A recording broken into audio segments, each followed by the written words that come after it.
We need to talk about Shanks and why your brain does not want to hear this. You love this man. I love this man. Red-haired Shanks is the cool pirate dad. The first hat, the bar scene, the arm, the smile that tells child Luffy, "Go be free." That image is sacred in this fandom. It is the emotional wallpaper of the entire story. I need you to be very honest with me for a second. When you picture the end of One Piece, you see Luffy returning the hat to Shanks on some sunny cliff, right? No blood. No real conflict. Just vibes and sake. Because Shanks, in your head, is the one safe adult in a world of monsters. And listen to me. That is exactly why Oda can use him as the final boss. Here's the thing.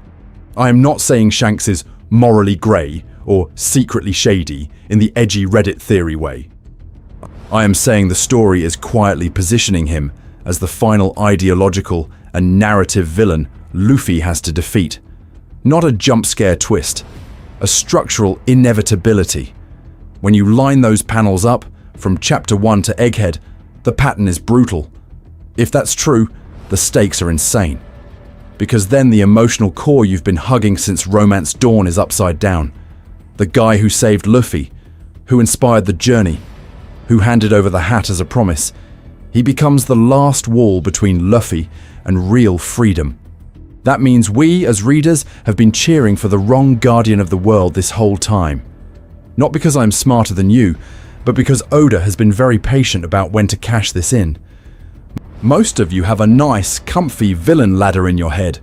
Blackbeard is the chaotic monster. Imu is the shadow god on the empty throne. And one of them obviously has to be the final fight. That's the safe read, the emotionally convenient one. This is fine as a coping mechanism, but as actual story analysis, it's denial. The scar across Luffy's chest, that's Shanks' rival. The secret meeting in Mary Geoise, that's Shanks walking into a room of gods and talking like an equal. Ask yourself, why can this good Yonko stroll into the Holy Land, sit with the Gorosei, and calmly discuss a certain pirate, and they just listen? Why does he end Marineford with a word? Why does he stop Kid in his tracks twice, while never once confronting Blackbeard on panel? That is not a background mentor. That is the guardian of the current world order, choosing where history is allowed to move. So no, this video is not "Shanks is evil, get wrecked." We're going to treat him as a system, a weaponized piece of narrative scaffolding built to protect a fragile, rigged peace. We're going into canon receipts, void century implications, and Oda's favorite structural tricks. And by the end, you're going to have to answer a very ugly question. What happens when Luffy's dream of freedom collides head-on with Shanks' dream of controlled peace? Why this theory hurts, and why it matters anyway. And here's where it starts to sting. Because when I say Shanks is built like a final villain, you're not just disagreeing with a theory about a red-haired guy in a manga. You feel attacked. It feels like I walked into your brain, grabbed the exact panel where Kid Luffy is crying on that dock, and said, "Hey, what if this was a lie?" Of course you recoil. Of course you go, "No, he's the good pirate." That's not a counter-argument. That's a defense mechanism. I need you to be very honest with me for a second. Shanks is not just a character for you. He's a comfort object. He's the mascot of safety in One Piece. The smiling patron saint of not all pirates. The guy who proves that in this brutal story about genocide, void century weapons, and erased history, there's at least one adult who was purely, uncomplicatedly kind to a child. And I say that with love, because my brain did the exact same thing for years. Here's the thing. Once fandom turns a character into a mascot, you stop reading them. You flatten them into vibes. So when Shanks walks into Marineford and stops a world-scale war with one sentence, you go, "Wow, what a hero," instead of, "Why does a Yonko negotiate like an equal with Sengoku and get instant compliance?" When he strolls into the Reverie, past Holy Knights and CP agents, and the literal Gorosei say, "We'll hear you out about a certain pirate," you go, "Cool cameo," instead of, "Why is the symbol of freedom on speaking terms with the architects of the cage?" This is fine as a coping mechanism, But as actual story analysis, it's denial. If we really respect Oda's writing, if we take those 25 plus years of foreshadowing about the ancient kingdom, the weapons, and the great cleansing seriously, we don't get to keep Shanks in a separate, wholesome bubble. We have to let him live in the same system as Imu, as the celestial dragons, as the world government's carefully maintained peace. Not because I am smarter than you, but because when you line those panels up, the pattern is loud. We need to talk about power. Who has it? Who stabilizes it? Shanks doesn't topple the status quo. He protects it from chaos. He stops Marineford before it breaks. He warns Kid off twice, but never confronts Blackbeard on screen when it would accelerate the inevitable clash. He delays, redirects, manages. That's not a mentor's role. That's a regulator's role. So this section is basically me inviting you into the uncomfortable club. The in-group that's willing to look past the memes, past the drunk Uncle Shanks edits, and ask, what if Oda's most beloved pirate is actually the final ideological wall Luffy has to punch through? It's scarier. It's darker. It also makes the story way more interesting. Listen to me. I'm not asking you to throw away that dock scene. I'm asking you to hold it in one hand and then, in the next sections, let me put Marineford, Reverie, Film Red, and God Valley in the other. We're going to systematically dismantle the good Yonko Shanks myth with specific scenes, quotes, and structural tricks. No vibes, just canon. And if you're still standing after that, then we can talk about what it means for the final war. How fandom turned Shanks into a comfort blanket. So here's where the whiplash really hits. Because while I'm asking you to hold that dock scene in one hand, the other hand, fandom has stuffed it full of Shanks memes like a Build-A-Bear. You've seen them. Shanks as best anime dad. Shanks with the little flower crown edits. Shanks smiling while Luffy grins up at him and the caption is, he just wants the kids to be happy. The running joke that he's unemployed, irrelevant. That one uncle who shows up twice a decade and still gets invited to Christmas. It's cute. It's comforting. It also completely flattens what Oda is actually doing with this piece on the board. We need to talk about the dominant reading you've probably absorbed without even noticing. In most corners of the community, Shanks is the one good Yonko. The chill one. The guy who doesn't care about One Piece, who just wants the new generation to shine, who has no agenda beyond protecting Luffy and occasionally walking in to yell, "Break it up, kids," when the world government and pirates start throwing nukes. He's treated like narrative emotional support furniture. Listen to me. That version of Shanks does not exist in canon. When you line those panels up, what you actually get is a man who keeps showing up at pressure points of history and quietly steering outcomes. Marineford? He doesn't just stop the war with vibes. He negotiates as an equal with Sengoku in front of the entire world, and everyone just accepts that a Yonko can call time out on a global execution. Reverie? He walks into the room with the Gorosei, the literal top of the system, and they let him sit down and discuss a certain pirate. That is not how you treat a harmless sea dad. Then you've got him warning Kid off in the New World, and later absolutely deleting Kid's crew for daring to move on his territory, while Blackbeard runs around committing war crimes on camera and Shanks never once directly confronts him on screen. You notice the pattern? He doesn't oppose the world government's core atrocities. He manages the temperature. He trims the outliers. He keeps the system from boiling over. I need you to be very honest with me for a second. A lot of you use Shanks as a comfort blanket. And I say that with love. Because I do it too. It is way easier to believe this story is just a fun treasure hunt with a cool redhead mentor than to look the Void Century in the eye and realize the smiling man who saved Luffy is also, functionally, a guardian of the same machine that erased an ancient kingdom. This is fine as a coping mechanism, but as actual story analysis, it's denial. If you misread Shanks as purely good, you don't just miss one character twist. You misread the entire endgame scaffolding of One Piece. You misread what it means for Roger to walk away from the weapon, for the Gorosei to treat a pirate as a peer, for the final war to be about systems, not just villains. And in the next sections, I want to show you how that comfort blanket Shanks has been quietly rewiring your expectations for the finale without you even noticing.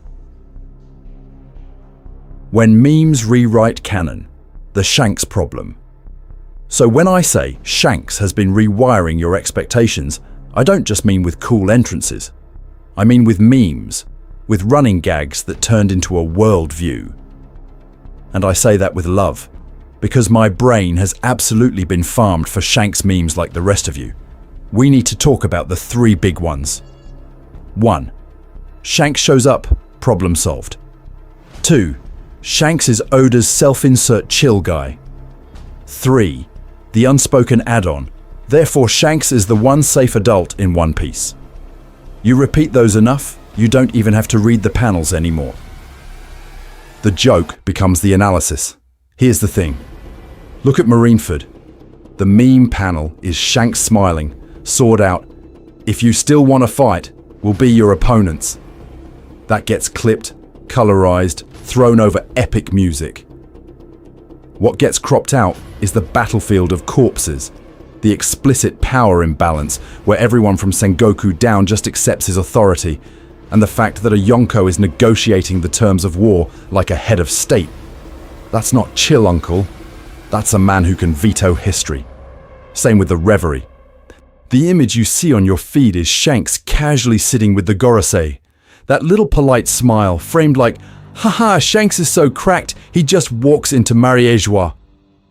But when you line those panels up with everything we know about the Celestial Dragons, about God Valley, about how pirates are usually exterminated on sight, that scene is not quirky, it's terrifying. It screams back-channel diplomacy, not rebellion. Listen to me. When meme culture flattens those scenes into Shanks good, Shanks cool, it creates a feedback loop. You expect him to be benevolent, so every ambiguous move gets read as secretly wholesome. He blocks Kaido from Marineford. Wow, protecting Luffy. He annihilates Kid the second Kid aims at Elbaf. Wow, teaching reckless rookies a lesson.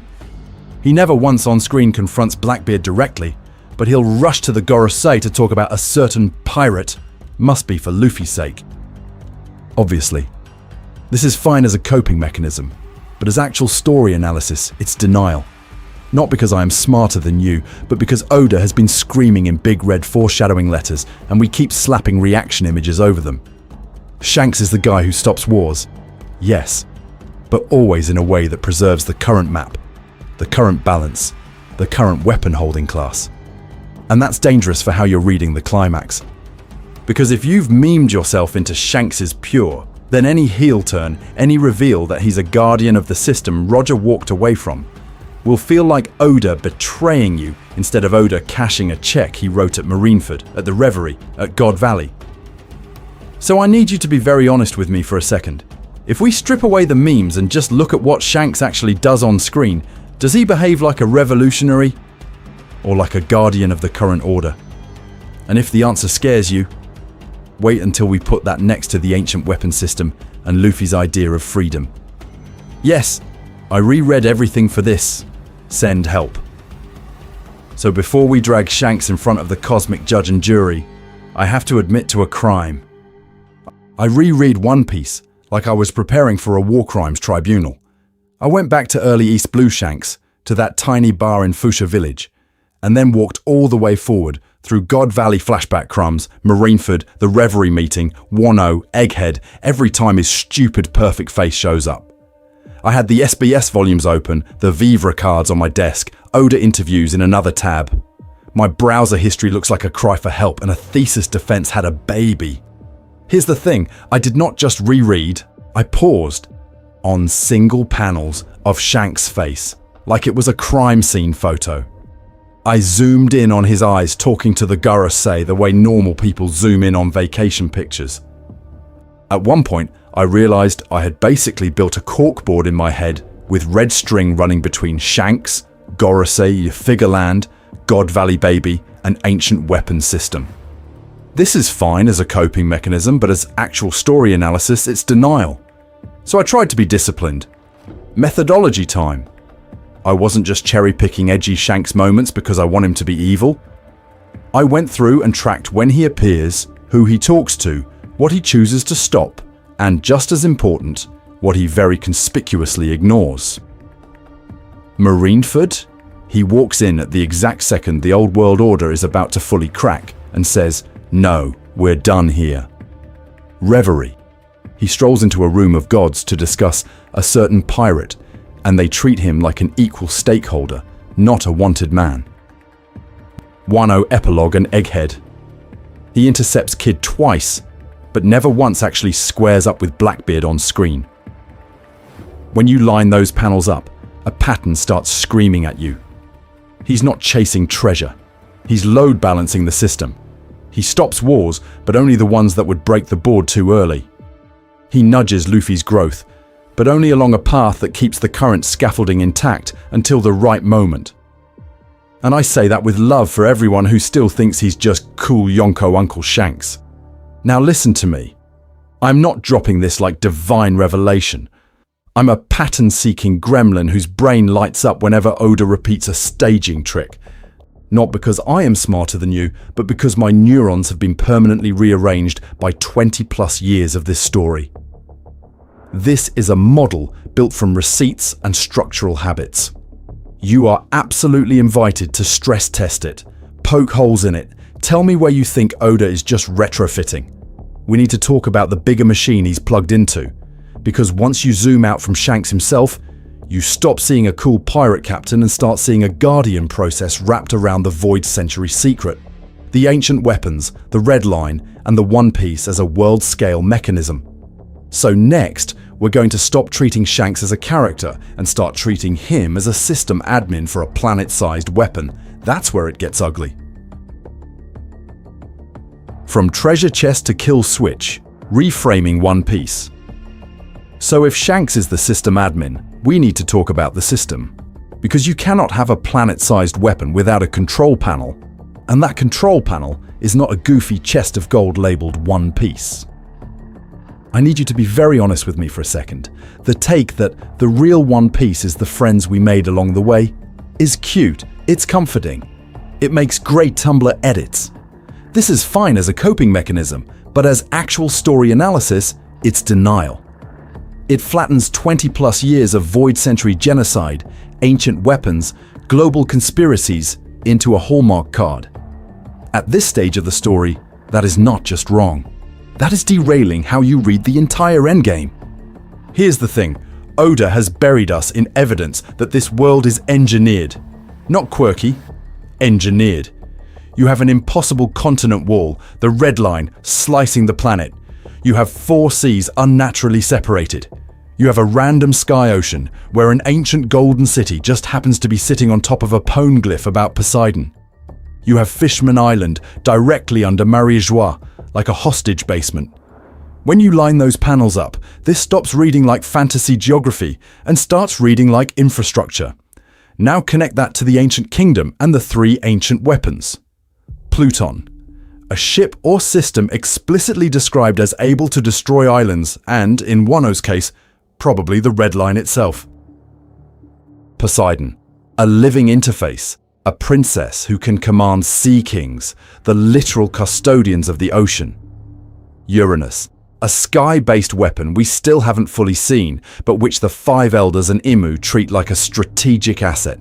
These are not 3 random nukes. They're components in a world editing machine. So what is the One Piece in that context? Not a prize, a missing piece in the circuit. The master key, the final software patch, the thing you plug into the poneglyph map network that tells Pluton where to fire, Poseidon where to move, Uranus what to erase, and the oceans where to go when the Red Line comes down. It's not Luffy gets rich. It's the entire sea level, the entire map, the entire power structure gets rewritten in one activation event. And now go back to Roger. He reaches Laugh-Tale. He reads the true history, the joke, the tragedy, the blueprint. He learns that this isn't just treasure, it's a system. And he walks away laughing, saying, "We were too early." Too early for what? Listen to me. Too early for Poseidon to be born.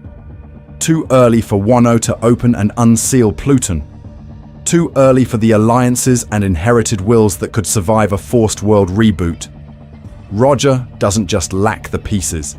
He makes a moral call not to push a half-finished kill switch, which brings us back to Shanks. A man that close to Roger, with that much quiet access to the Gorosei, is not just babysitting Luffy's hat. He is orbiting that system, guarding the off switch. And the real question is whether he wants it used at all. Because the moment Luffy reaches Laugh Tale, that machine boots up again. And Shanks is standing between a boy who wants freedom and a mechanism built to reshape the world. The Void Sentry is a blueprint, not a mystery box. So if Shanks is standing in front of the off switch, you have to ask, off switch to what? A funny chest of gold doesn't need a red-haired bouncer with emperor-level privileges. A planet-sized mechanism does. Here's the thing, we need to talk about Ohara again. Because the story already told you the Void Sentry isn't just embarrassing history, it's banned documentation. Those scholars weren't wiped out for reading a sad diary. They were reverse engineering a system.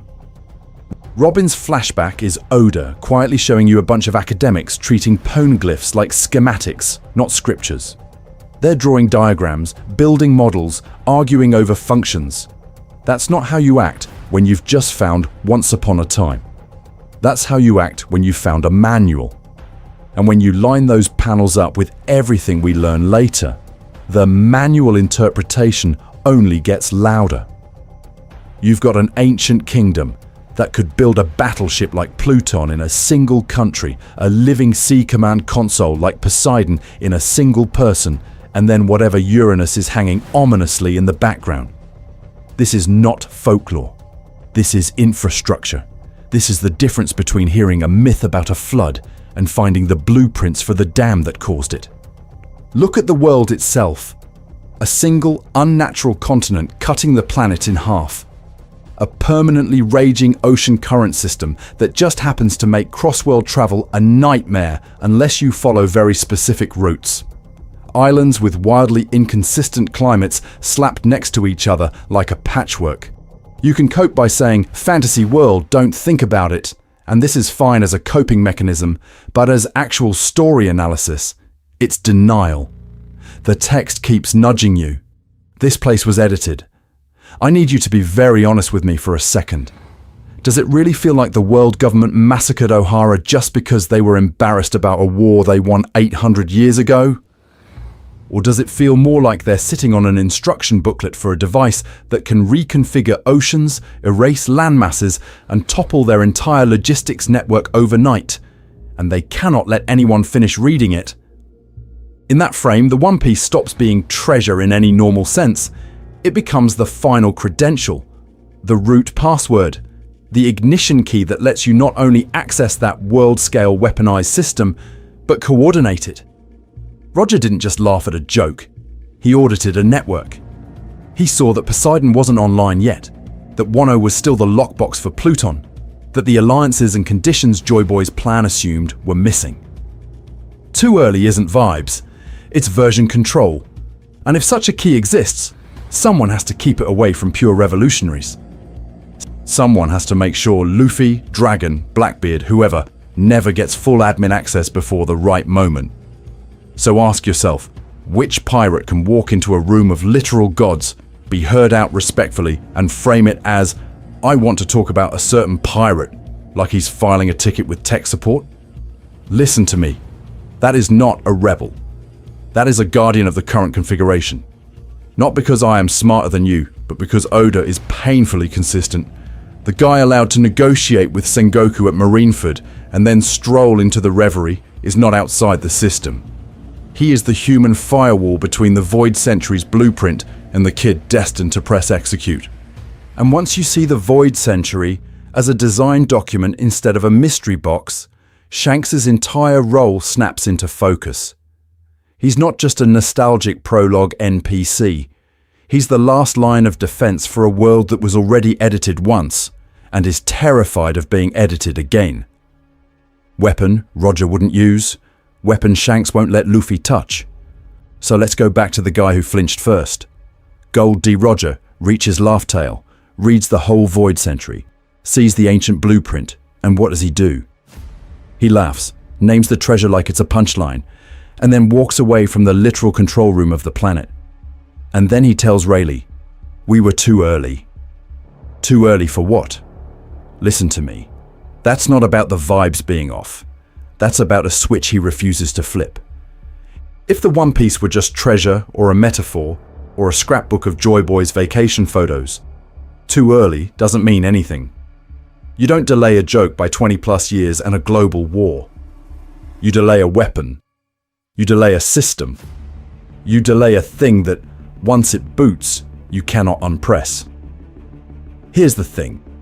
When you line those panels up with everything we know about Pluton, Poseidon, Uranus, and the Red Line, the only reading that actually scales is that the One Piece is a world-scale reconfiguration device, a master key that can chain activate the ancient infrastructure and either flatten the map, drown half the nobles, free the seas, or just kill an obscene number of people depending on who's holding it and what they think freedom means. Roger sees that.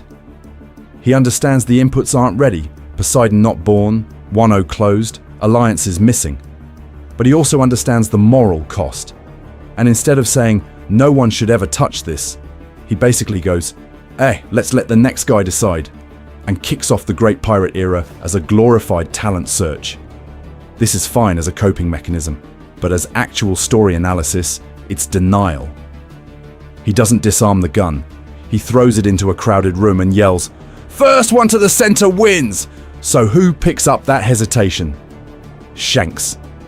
The cabin boy who saw Roger laugh at the apocalypse machine and walk away. The kid who watched the Pirate King choose not to pull the trigger, not because the weapon was evil, but because he wanted a better candidate to judge humanity for him.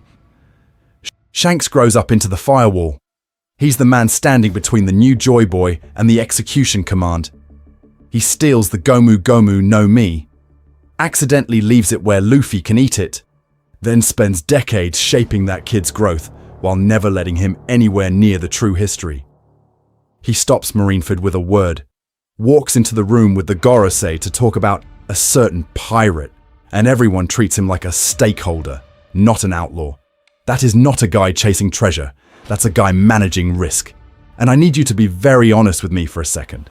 Does that look like someone who's going to happily step aside while Luffy presses the same button Roger refused to touch? Because "we were too early" is not a wistful adventure quote. It's a horror story about deferred responsibility. Next, we're going to pick that line apart, syllable by syllable, and I'm going to show you why the scariest thing in this story is not the weapon itself. It's the man who thinks he can decide when the world is finally ready to use it. We were too early. The comfy reading versus the canon reading. So let's actually do it. Let's crack open "we were too early," because the way you've been taught to hear that line is extremely cozy. The comfy reading goes like this. Roger is the ultimate adventurer. He speedruns the Grand Line, clips through the final wall, stumbles into the punchline of the greatest joke in history, and just starts laughing. Not bitter, not scared, just happy. Happy because, in this version, he realizes the timing is wrong.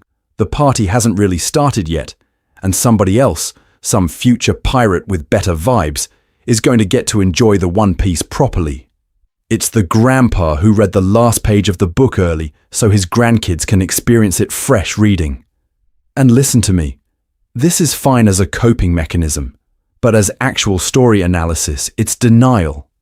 Because that reading surgically removes everything Oda has wrapped around that line for 20+ years.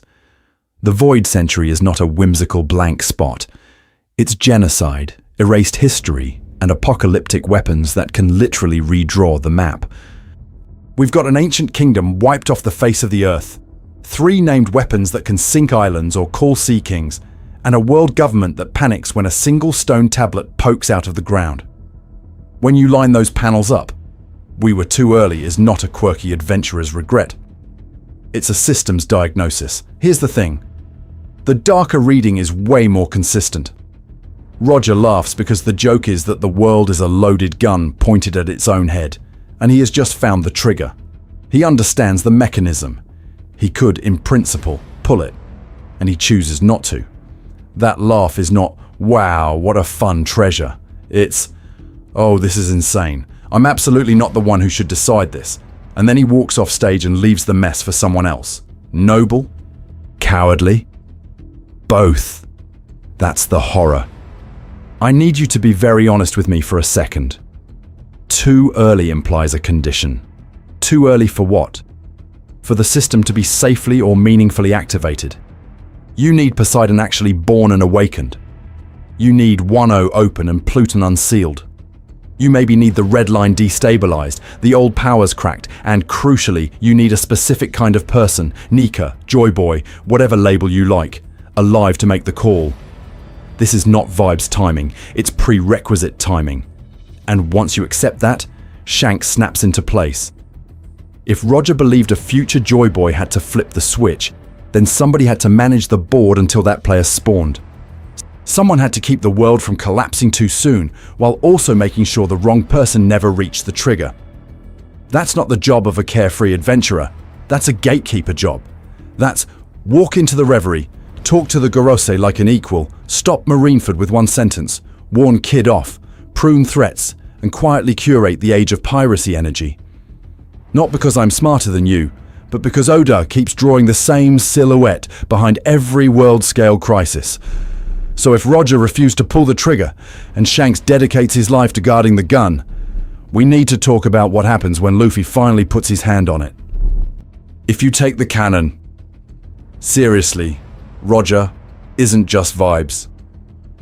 If you actually take the canon seriously for 5 consecutive minutes, Roger's last voyage stops being this romantic indie movie road trip and turns into something much uglier. You cannot keep playing Pirate Dad's Magical Mystery Tour in your head while the story is screaming reconnaissance mission that uncovered the single biggest war crime in history.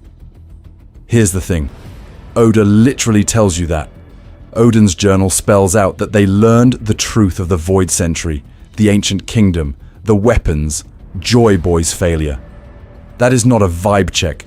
That is classified military intel on a planetary weapon system. Roger is not just out there collecting cool memories. He is running the most illegal data scrape in world history. And then we get those panels. Roger and the crew on Laugh Tale, laughing so hard they cry. People clip that, put swelling music over it, and go, "See? It was just a gag treasure, a funny ancient prank." This is fine as a coping mechanism, but as actual story analysis, it's denial. Because when you line those panels up with everything around them, the emotional whiplash is insane. One moment, Roger is doubled over, tears flying, calling Joy Boy a funny guy. The next, Odin is narrating that they learned about a man's enormous failure, about a promised day still unmet, about a kingdom erased. Later, in the ship scene, Roger is crying alone, apologizing that he couldn't do it, that he was too early. That's not, haha, good joke. That's, I have seen something awe-inspiring and horrifying, and now I have to live with the choice not to pull the lever. I need you to be very honest with me for a second. If the One Piece was just treasure, what is Roger apologizing to? Gold? A punchline? No. He's apologizing to Joy Boy, to the drowned century, to every island currently sitting on top of a rigged map. If you take the canon seriously, Roger's decision not to act is a moral failure wrapped in charisma. And I say that with love, because I also want to believe in cool Pirate Dad. But the text is the text. He had enough of the protocol to understand the system and chose instead to kick the can down the road, ignite an era of chaos, and hope a better person shows up. That creates a vacuum. Someone has to sit on that gun. Enter Shanks, Roger's spiritual heir. The guy who literally inherits the straw hat, and with it, the knowledge that the last captain blinked. I'm arguing that Shanks internalizes Roger's failure as a mandate. Maintain a controlled peace until the right moment and the right person arrive. Not freedom. Control. So when Shanks stops Marineford with one sentence, when he walks into a room of gods during the reverie and talks like an equal. When he warns Kid off and later erases him, that's not random cool guy behavior.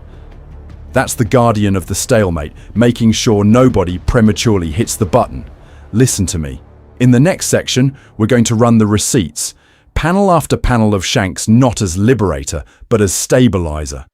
Someone who consistently stops chaos, even when that chaos is pointed straight at the oppressive systems Roger refused to topple. O'Hara, genocide, and the cost of knowing too much so. When I say run the receipts, I don't just mean Shanks blocking Kaido or ending Marineford. We need to talk about the control case. The moment Oda shows you what actually happens to people who tug on the Void Century thread without permission. O'Hara is the baseline. You've got an island of librarians. Not pirates, not revolutionaries, not weapons engineers.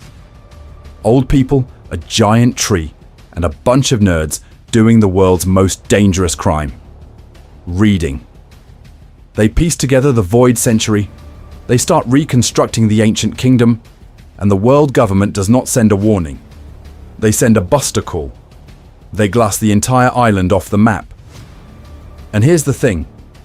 The accusation is researching forbidden history, not building an ancient weapon. The crime is not Pluton. The crime is context. Because once you understand what the ancient kingdom actually was, what the One Piece system can actually do, you don't just get sad about genocide, you get instructions for how to rearrange the board. Geography, class, the red line, the celestial dragon's throne, suddenly all of that looks editable. That is why they burn books like they're bombs. I need you to be very honest with me for a second. In that world, in a story where a single island of scholars gets nuked for reading too well, how does a Yonko walk into a room with the Gorosei, sit down and go, "Hey, I'd like to talk about a certain pirate," and walk out alive with respect, with deference? You cannot hand-wave that as Shanks is just built different. This is fine as a coping mechanism, but as actual story analysis, it's denial. When you line those panels up, O'Hara's tree of knowledge engulfed in fire, Robin watching her mother die, Saul frozen in ice. And then you cut to Shanks framed politely in front of the Gorosei's window, weapon visible, Conqueror's haki monster, and nobody even draws a gun. The story is screaming at you. O'Hara is what happens to people who fundamentally threaten the system. Shanks is what happens to someone the system fundamentally trusts. Not because I am smarter than you, but because Oda is not subtle about stakes. If Shanks were a genuine revolutionary force, if he were Roger 2.0 trying to finish the job, he would not be a respected consultant. He would be an incident, a classified tragedy, a name Robin whispers with the same trauma she says, O'Hara. Instead, he gets invited to the table. That doesn't mean he loves celestial dragons. It means his core belief aligns with theirs. This world order cannot be overturned recklessly. You don't let the guy who wants to press the big red button stroll into your Vatican war room. You let the guy guarding the button in. So lock this in as we move forward. O'Hara is the control group. Anyone truly opposing the Void Century cover-up gets the Buster Call treatment. The fact that Shanks doesn't tell you exactly which side of the firewall he's standing on. In the next part, we're going to track how he enforces that firewall, one peacekeeping intervention at a time. Marineford, Shanks the peacekeeper, or the reset button? So, let's walk into Marineford with that firewall idea still in your head. Because this is Shanks hitting control, plus Alt plus delete on the whole era. We need to talk about the exact moment he shows up. Whitebeard is dead. The old pillar of the sea, the man who literally held an age on his back, is gone. Blackbeard has just stolen his quake power, is test driving it on Whitebeard's corpse like a maniac with a new weapon, and the Marines. They've completely lost the plot. Akainu is in full genocide speedrun mode. The pacifistas are marching, and what started as an execution is about to turn into a generational extinction event. Not just pirates losing, an entire era being erased. And where is Shanks during all of that? Not on the front line taking Ace's chains off, not intercepting Akainu's magma fist before it hits Luffy. He arrives after the symbol of the old era is confirmed dead, and the chaos is about to spill past what the world government can comfortably manage. Timing is a value statement. He doesn't protect Whitebeard's life, he protects the board from flipping. Here's the thing. When Shanks finally steps in, he doesn't come in as pirate hero. He walks through cannon smoke like a system admin logging into a crashing server. End this war. We'll take care of the bodies. Anyone still wants to fight, you fight us. That's not a revolutionary demand. That's crowd control. Listen to me. Look at his negotiation with Sengoku. This is the one time in the story where a Yonko and a fleet admiral have a clean public back and forth. This is the moment, if Shanks is the secret champion of freedom, to say, release the slaves, disband the Shichibukai, expose the Void Sentry, or we keep going. He doesn't. He never mentions Mary Geoise, Celestial Dragons, Ohara, nothing. He asks for one thing: stop, reset, put the pieces back on the shelf. And Sengoku just agrees, instantly. I'll take responsibility. No tribunal, no bargaining, no Gorosei screaming through a transponder snail, because everyone in that plaza, consciously or not, understands what Shanks represents. The line between controlled brutality and uncontrollable revolution. This is fine as a coping mechanism, but as actual story analysis, it's denial to pretend this is pure mercy. It's risk management. By cutting the war short, Shanks does two things at once. He prevents Blackbeard from immediately steamrolling a shattered marine force and crowning himself on the spot, and he prevents the Marines from massacring so many pirates that the next era never has a chance to breathe. He preserves the balance. Pirates still exist, Marines still rule, the ancient machine of the world keeps humming. So Marineford gives you the real job description. Shanks is the reset button. He doesn't intervene when injustice is routine. He intervenes when equilibrium is threatened. And if he's willing to shut down an entire era to keep the system from crashing, you need to start asking yourself a very uncomfortable question. What happens when Luffy's dream itself becomes the crash? Because the next time Shanks steps in, it's not going to be to save the war.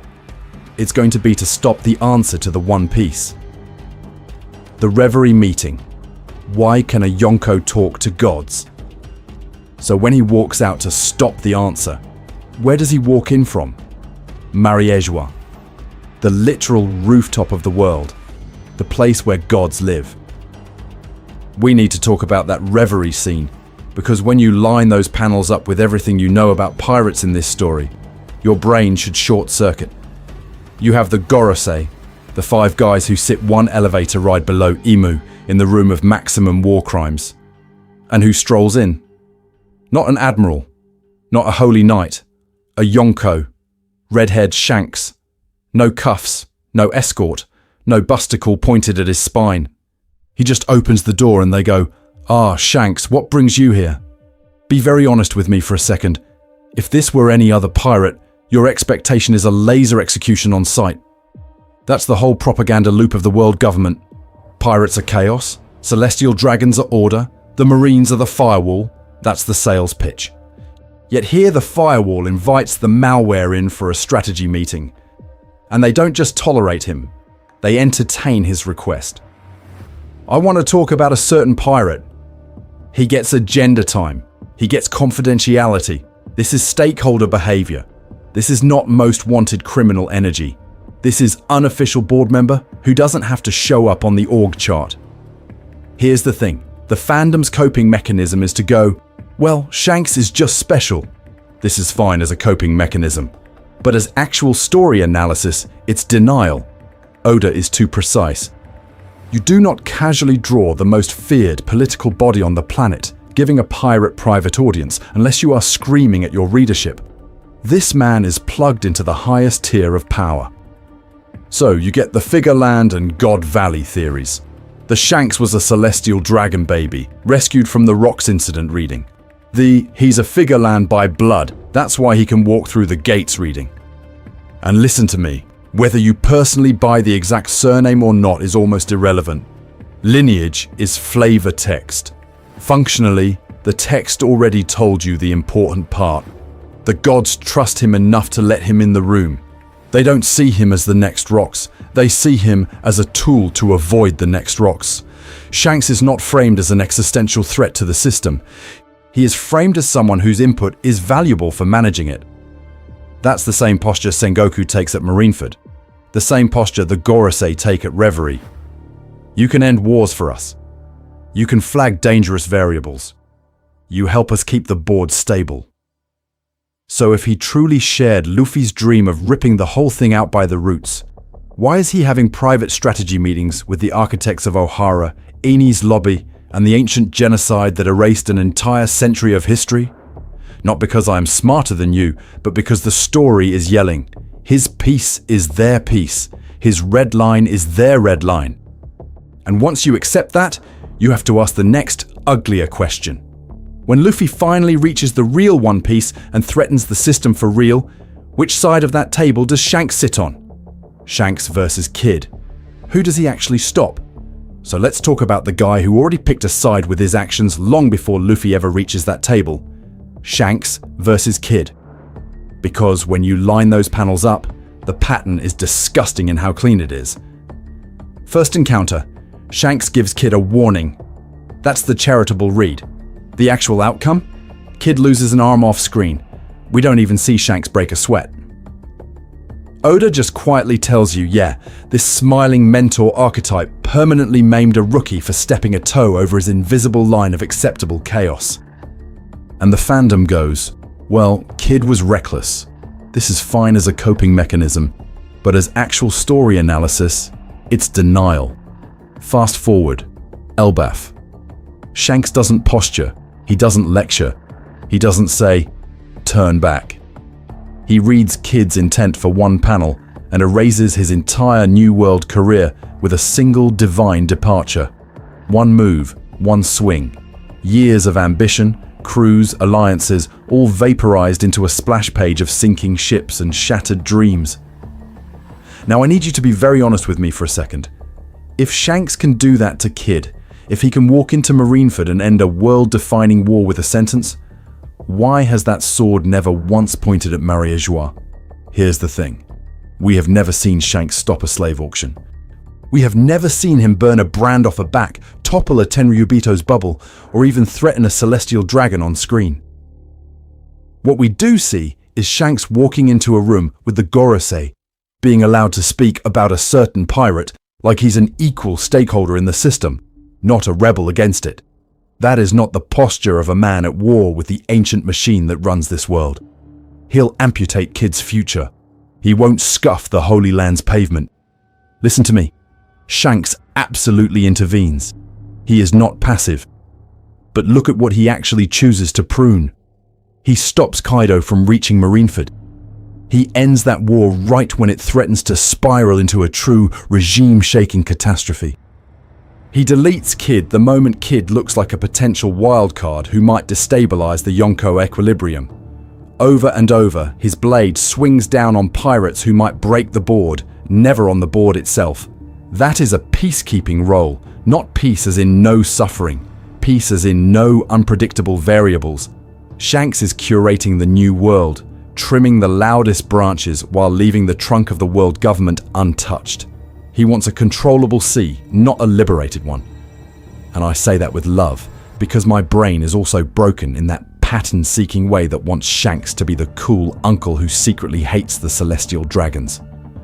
But when you line those choices up, the story is screaming something else. If this man can one-shot Kid and talk Sengoku down, yet never raises hell at God Valley's successors, that's not an oversight. That's a job description. So the real question becomes, why is his piece always pointed sideways at other pirates and never upward at the throne? And what happens when Luffy stops being a cute variable and becomes the weapon that can actually rewrite the board? The dog that didn't bark. Shanks' strategic inaction. Because here's the thing, once you notice where Shanks points his sword, you also have to notice where he never points it. And I need you to be very honest with me for a second. In a story this obsessed with slavery, genocide, and the Void Century, that silence is deafening. We watch Sabaody and it's a nightmare. Human auctions, fishmen with price tags, a celestial dragon shooting a slave for sport in the middle of a crowd. This is not subtle. Then you go under the sea to Fishman Island and the entire arc is a case study in systemic discrimination. The sun is literally blocked by a rock and by racism. Dressrosa. That's an entire nation of toys and trauma. 10 years of mind-wipe tyranny under a world government-sanctioned warlord.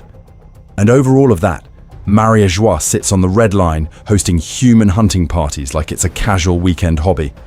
Now line that up with what we know Shanks can do. This man walks into Marineford, stops an entire war, and Sengoku just goes, "Yeah, we'll end it on your word." He sails into the reverie, into the room with the Gorosei, and they're like, "Sure, we'll hear you out about a certain pirate." He erases Kid's crew from the new world in one swing as a warning shot. You cannot tell me this guy doesn't have the clout to at least make a statement at Sabaody, or Fishman Island, or literally outside the front gate of Mary Geoise. And yet nothing. No panel, no rumour, no throwaway line about that time Shanks crashed the slave auction. When you line those panels up, the absence becomes data. This is the Sherlock Holmes dog that didn't bark thing. In a locked room mystery, the fact that the watchdog stayed quiet tells you the intruder was someone the dog recognized. Here, the watchdog of balance never barks at the world government's worst sins. Listen to me, that's not because Oda forgot. That's not because Shanks was busy that week. This is fine as a coping mechanism, but as actual story analysis, it's denial. In a 25-year piece where Oda will spend 3 chapters on a side character's tragic backstory, he does not accidentally skip Yonko liberates slaves. If Shanks wanted to be Dragon 2.0, we would have seen even a failed attempt. We don't, because that's not his job. His pattern is insanely consistent with someone whose priority is minimizing chaos and casualties within the existing framework. He stops Marineford not to topple the Navy, but to keep the war from spilling into total collapse. He warns Whitebeard about Blackbeard not as a revolutionary, but as a risk manager trying to keep a wild variable from destabilizing the board too early. He protects Luffy's growth, yes, but always at arm's length from the throne itself. So now take that profile, controlled peacekeeper, trusted by both pirates and gods, and aim it backward at God Valley. Because if a man is this perfectly shaped to keep the weaponized world stable, you have to ask, who did the shaping? And what kind of child do you pull out of a celestial dragon hunting ground and raise into the ultimate smiling safety lock? We need to talk about the baby in the treasure chest. God Valley. Birthplace of a world noble weapon. So let's open the box. Because the moment you say baby in a treasure chest, your brain wants to go, oh, that's just Oda being weird again. This is fine as a coping mechanism, but as actual story analysis, it's denial. God Valley is not a gag backdrop. It is a black hole in the map, an island literally erased from history where celestial dragons went on a hunting vacation and got jumped by the most dangerous pirate coalition in the world. Rox D. Zebek gathers Kaido, Big Mom, Whitebeard, the whole disaster lineup. The world nobles show up with slaves and trophies. And then Roger and Garp team up out of nowhere to stop it. That's the official story. A heroic incident, medals all around, island gone. But listen to me, when you line those panels up, the erased island, the celestial dragons, the incident so bad the government nukes it from the record, you're looking at a lab accident, not a random brawl. Here's the thing. Oda doesn't put a baby in a chest on a Roger ship for whimsy points. Shanks being found as an infant in a treasure box on God Valley's timeline while celestial dragons are present and later getting the Figureland hint in Film Red. That is not subtle. That's Oda standing behind you with a foghorn yelling, "This kid is special, please connect the dots." The Figureland theory basically says, Shanks is either a celestial dragon child, probably Figureland, or a child meant to be one, kidnapped, hidden, or discarded during the chaos. Born as a god, packed away like loot, pulled out by pirates. That origin makes him the ultimate liminal creature. He has the bloodline of the Sky People and the upbringing of the sea. Insider and outsider at the same time. And I need you to be very honest with me for a second. What better raw material could you possibly ask for if your goal is to build a human safety lock for a weaponized world? Not because I am smarter than you, but because Oda is screaming this in layout language. A child of the system, raised just far enough outside it to understand pirates, but close enough in heritage to be accepted by the gods when he knocks on their door. We call Pluton and Uranus ancient weapons, and our brains jump to giant battleships and sky lasers. But a world noble weapon doesn't have to be a machine. It can be a person calibrated to prevent another Rocks-level catastrophe. Someone who knows how pirates think, who can read when the balance is tipping, who the celestial dragons can trust to quietly put the fire out before it reaches Mary Geoise. Fast forward. That baby grows up to walk into the Holy Land and get a private audience with the Gorosei. He grows up to end Marineford with a sentence and have Sengoku just agree. That is not a random nice Yonko. That is a continuity of purpose from God Valley to Marineford. Shanks as the smiling guardian of the status quo. And if that's his job, we have to ask the next question. What happens when Luffy's dream finally threatens the system he was built to protect? Rocks, Roger, and the prototype endgame. So let's rewind to the place where that guardian of the status quo was literally born, God Valley. Because if you treat that incident as just the day Rocks lost, you're missing the prototype for the entire endgame. We need to talk about Rocks D. Zebek. The story frames him as this chaos demon, but not in the fun, buggy way. His goal, as implied by canon, is not just be pirate king, get treasure. He's trying to seize an island with celestial dragons on it. He's gathering monsters like Whitebeard, Big Mom, Kaido, and he's apparently poking at ancient secrets the world government has been burying since the Void Century. That is not a normal pirate raid. That's a man trying to hijack the whole operating system. Here's the thing. Rocks threatens everyone. He's a destabilizer of the world government, yes, but also of the existing pirate order. If he wins, there is no balance of the four emperors, no great pirate era scaffolding. There is one man with a god complex sitting on top of whatever weaponized history he can rip out of God Valley. Too early, too loud, too uncontrollable. So what happens? Roger and Garp team up.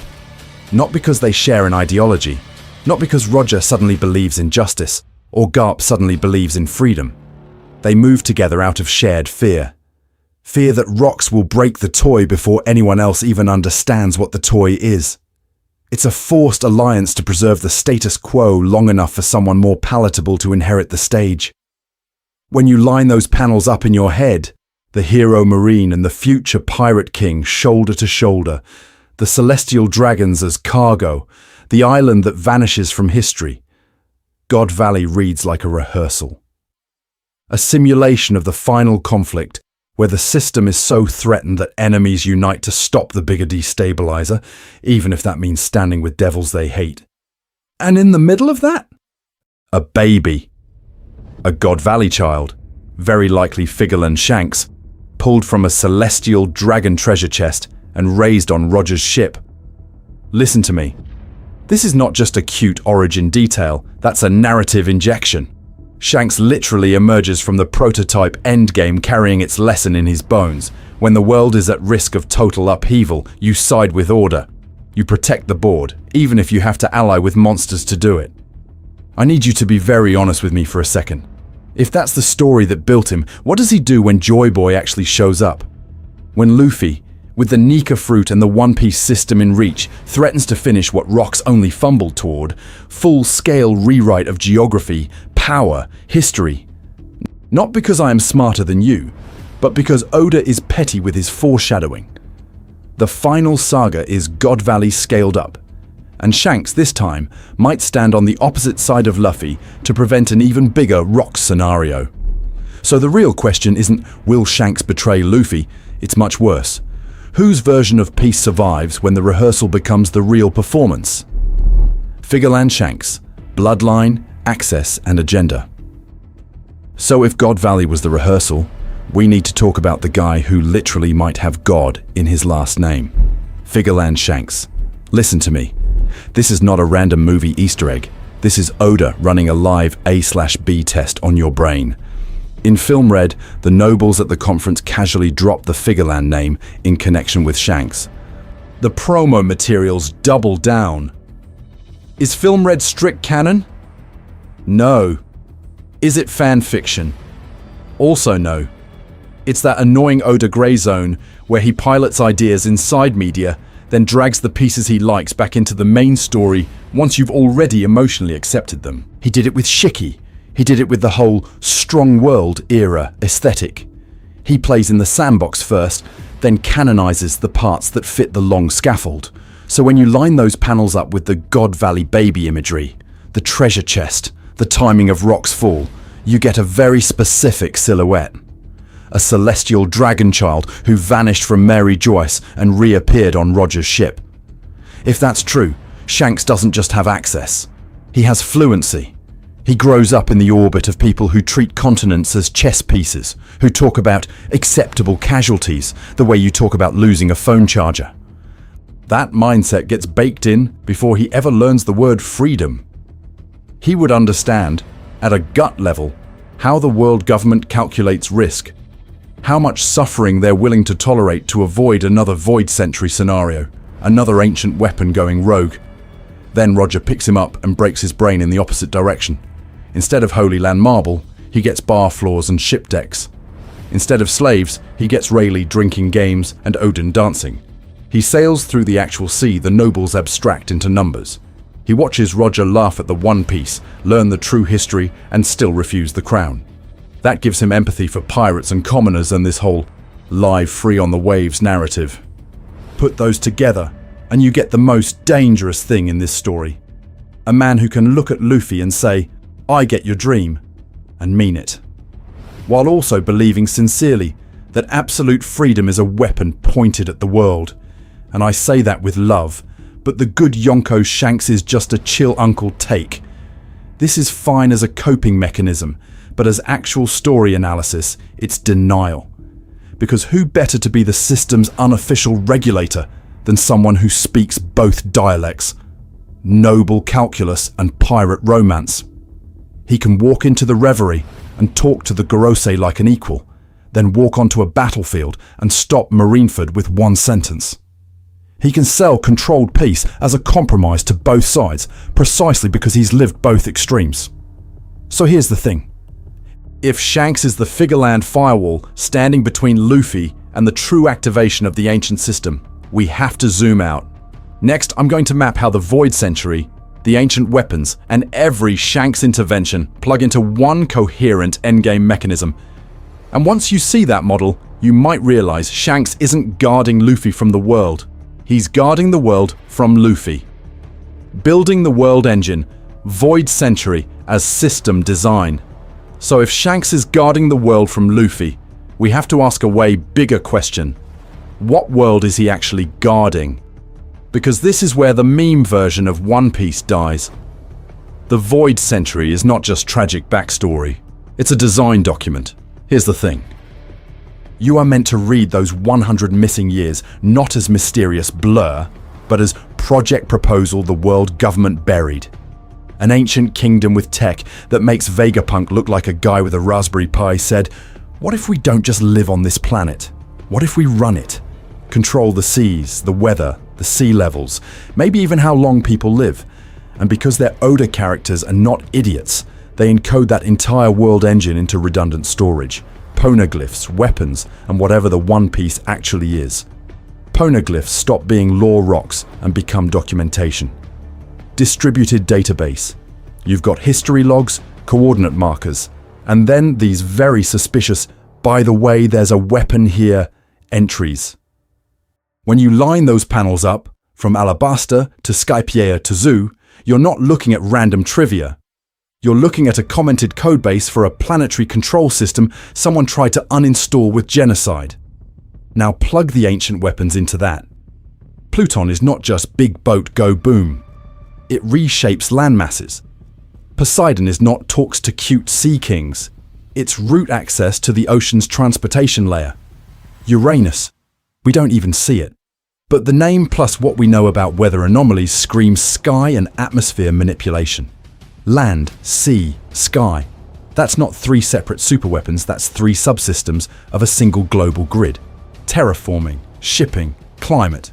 You don't build those separately by accident. So what's the one piece in that model? It's not a chest. It's the master key.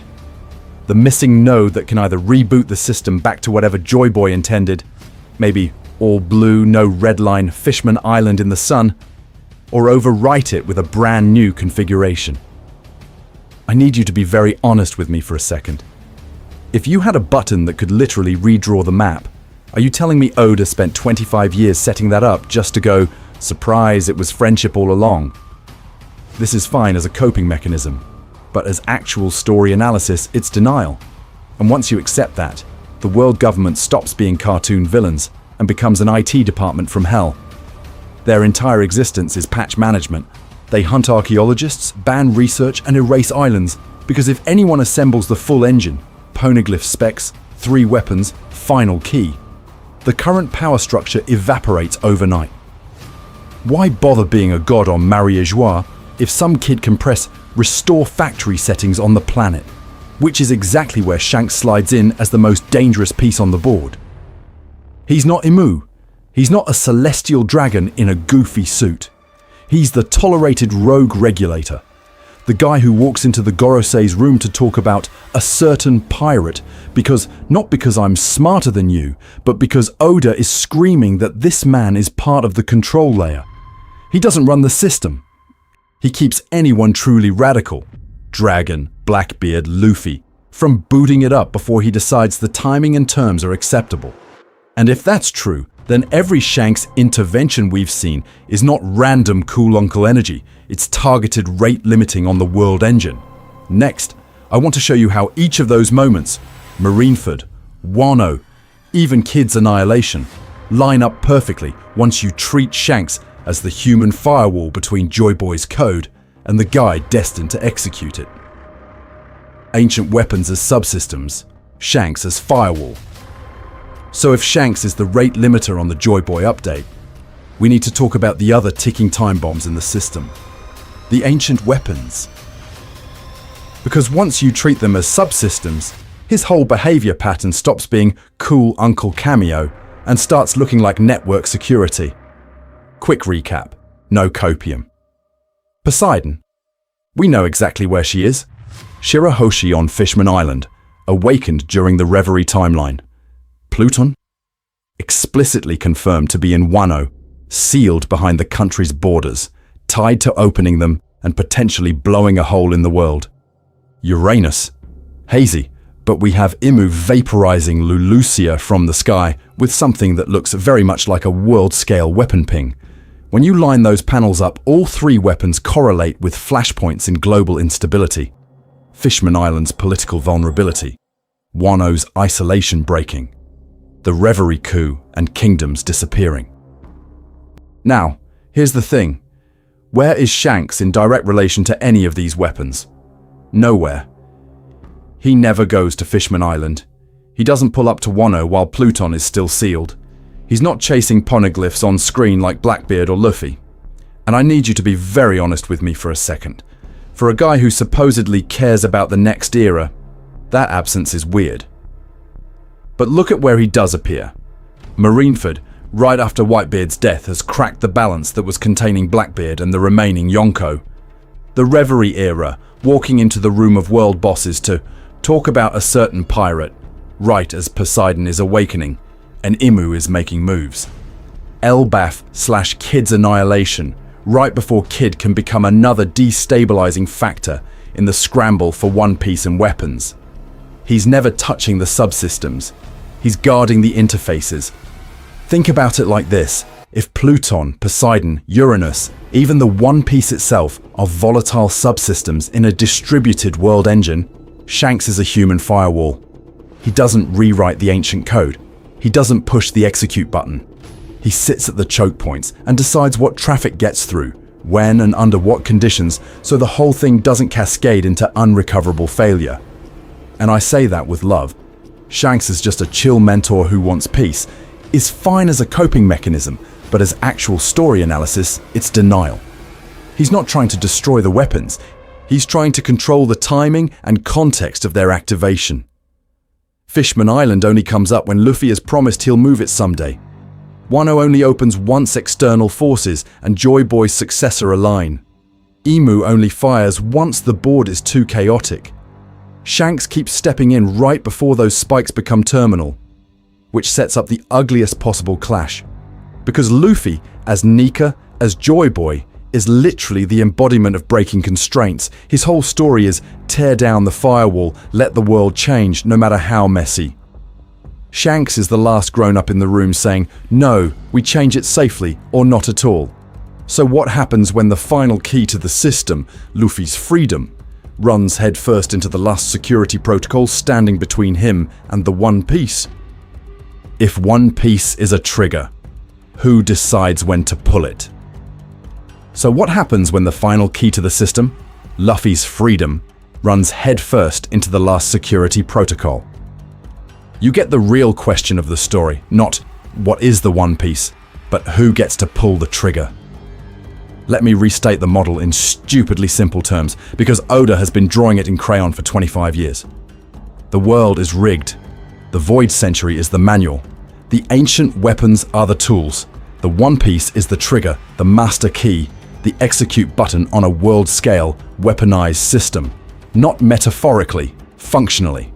So the endgame is not, will someone use it? Someone will. That's baked into prophecy, Poseidon. The world will be turned upside down line. The real conflict is, who has the moral right to activate this thing, and what are they willing to risk when they do? Pulling that trigger means lives, islands, entire seas on the chopping block. This is fine as a coping mechanism, but as actual story analysis, it's denial to pretend it's just a fireworks show. On one extreme, you have Emu and the world government, the Never Pull It faction. Their whole deal is eternal lockdown. Erase O'Hara, erase Lulusia, erase history itself, so no one can even find the manual, let alone read it. They look at the system Joy Boy built and go, if this can change the world, then the world must never change. Stagnation over freedom, oppression over risk. On the other extreme, you have Luffy. And listen to me, he is absolutely the pull it for freedom guy. He doesn't care about technical specs. He is not running simulations in his head about sea level changes. He is the pattern of punch the dragon, free the slaves, deal with the fallout later, scaled up to the planet. When you line those panels up, from Arlong Park to Eni's lobby to Egghead, it's the same ethos. Break the chains first, ask questions never. Here's the thing. That leaves a terrifying middle position, and that's where Shanks lives. Shanks is the someone has to pull it, but only when the conditions are controlled faction. He accepts that the ancient system exists, that the Void Century truth is coming out, that Joy Boy's weaponized joke will eventually fire. But he believes only a managed activation is acceptable, and he will fight the person he loves most, Luffy, to enforce that restraint. We already see it in how he moves. He walks into the reverie to talk to the Gorosei about a certain pirate. He stops Marineford by sheer presence, freezing the board the moment it starts to tilt too hard. He intercepts Kid, not Blackbeard, because reckless chaos is the threat, not calculated evil. Shanks is the guardian of the timing, the self-appointed adult at the trigger. So when Luffy finally reaches the One Piece, the question is not, will he laugh? It's, who's standing there, hand on his wrist, saying, not yet. And what happens if Luffy pulls anyway? Because if Shanks is that hand, the final villain isn't the one hiding in shadows. It's the hero who refuses to let the world change fast enough. The invisible hand, mapping Shanks' interventions as system regulation. So let's test that. Let's stop vibing on cool red-haired mentor energy and actually map his moves like data points. Because when you line those panels up, Shanks stops looking like a guy who drifts in on the wind of destiny and starts looking like a regulator watching a dashboard. First appearance, East Blue, Bandit Incident, Sea King, Arm Gone, Hat Passed. On the surface, it's pure origin story fertilizer. But look at the timing. This is the era Roger intentionally detonated. Pirate numbers are exploding, the old balance is cracking, and a kid with a D in his name eats the most politically loaded fruit in the story. What does Shanks do? He does not recruit him. He does not train him. He seeds the dream, then removes himself like he's tagging Luffy for later and making sure he grows outside any organized faction. That's not mentorship. That's controlled incubation. Then we jump to Shanks meeting Mihawk about Luffy's first bounty. Global context. A rookie with Roger's hat just punched a world noble's dog and took down a warlord. Instability pinging everywhere. Shanks' reaction? He laughs, celebrates, but crucially, he does nothing to accelerate it. No alliance. No, let's move now. It's observation. The piece is active. Let's see where it goes. Marineford is the big obvious one. The system is on fire. Whitebeard dying. Ace executed. Blackbeard stealing the Quake Fruit. The old Yonko equilibrium imploding in real time. Shanks shows up late when both sides are exhausted and drops the sword. Stop the war. He doesn't topple Marineford. He doesn't kill Akainu. He negotiates with Sengoku to freeze the board before it collapses. That's not revolution. That's risk management. And listen to me. The most terrifying moves are the ones you don't see. Off-screen, he intercepts Kaido before Marineford. Why? Because if Kaido crashes that party, the world government loses a navy headquarters. Whitebeard dies differently. Blackbeard maybe dies early. And the entire Great Pirate era Roger sparked faceplants into pure chaos. Shanks' solution is not let it all burn. It's one Yonko war at a time, please. Same pattern at the Reverie. A Yonko walks into the Holy City, meets the Gorosei, and they let him talk about a certain pirate. We don't see the conversation, of course we don't. A behind-the-scenes regulator doesn't grandstand. He edits the patch notes. Whatever he said, the result was not abolish the celestial dragons or reveal the void century. The system remains intact, slightly adjusted. Compare that to Dragon. Dragon says the quiet part loud. I'm going to overthrow the world. Revolutionary Army, Sabo, open declarations. Shanks, by contrast, tiptoes into Mary Geoise in a suit. One is pressure from below. The other is a safety valve from above. Even the Kid encounters and Wano-adjacent moves fit. Kid gets warned, then erased. Not because Shanks is petty, but because a loose cannon with Conqueror's Haki charging toward Elbaf during endgame setup is unacceptable volatility. Wano ends, Luffy awakens a literal cartoon reality weapon, and Shanks finally moves closer, not to cheer, but to check the readings. I need you to be very honest with me for a second. When you track every appearance against what the world system needed in that moment, Shanks doesn't read as mysterious uncle.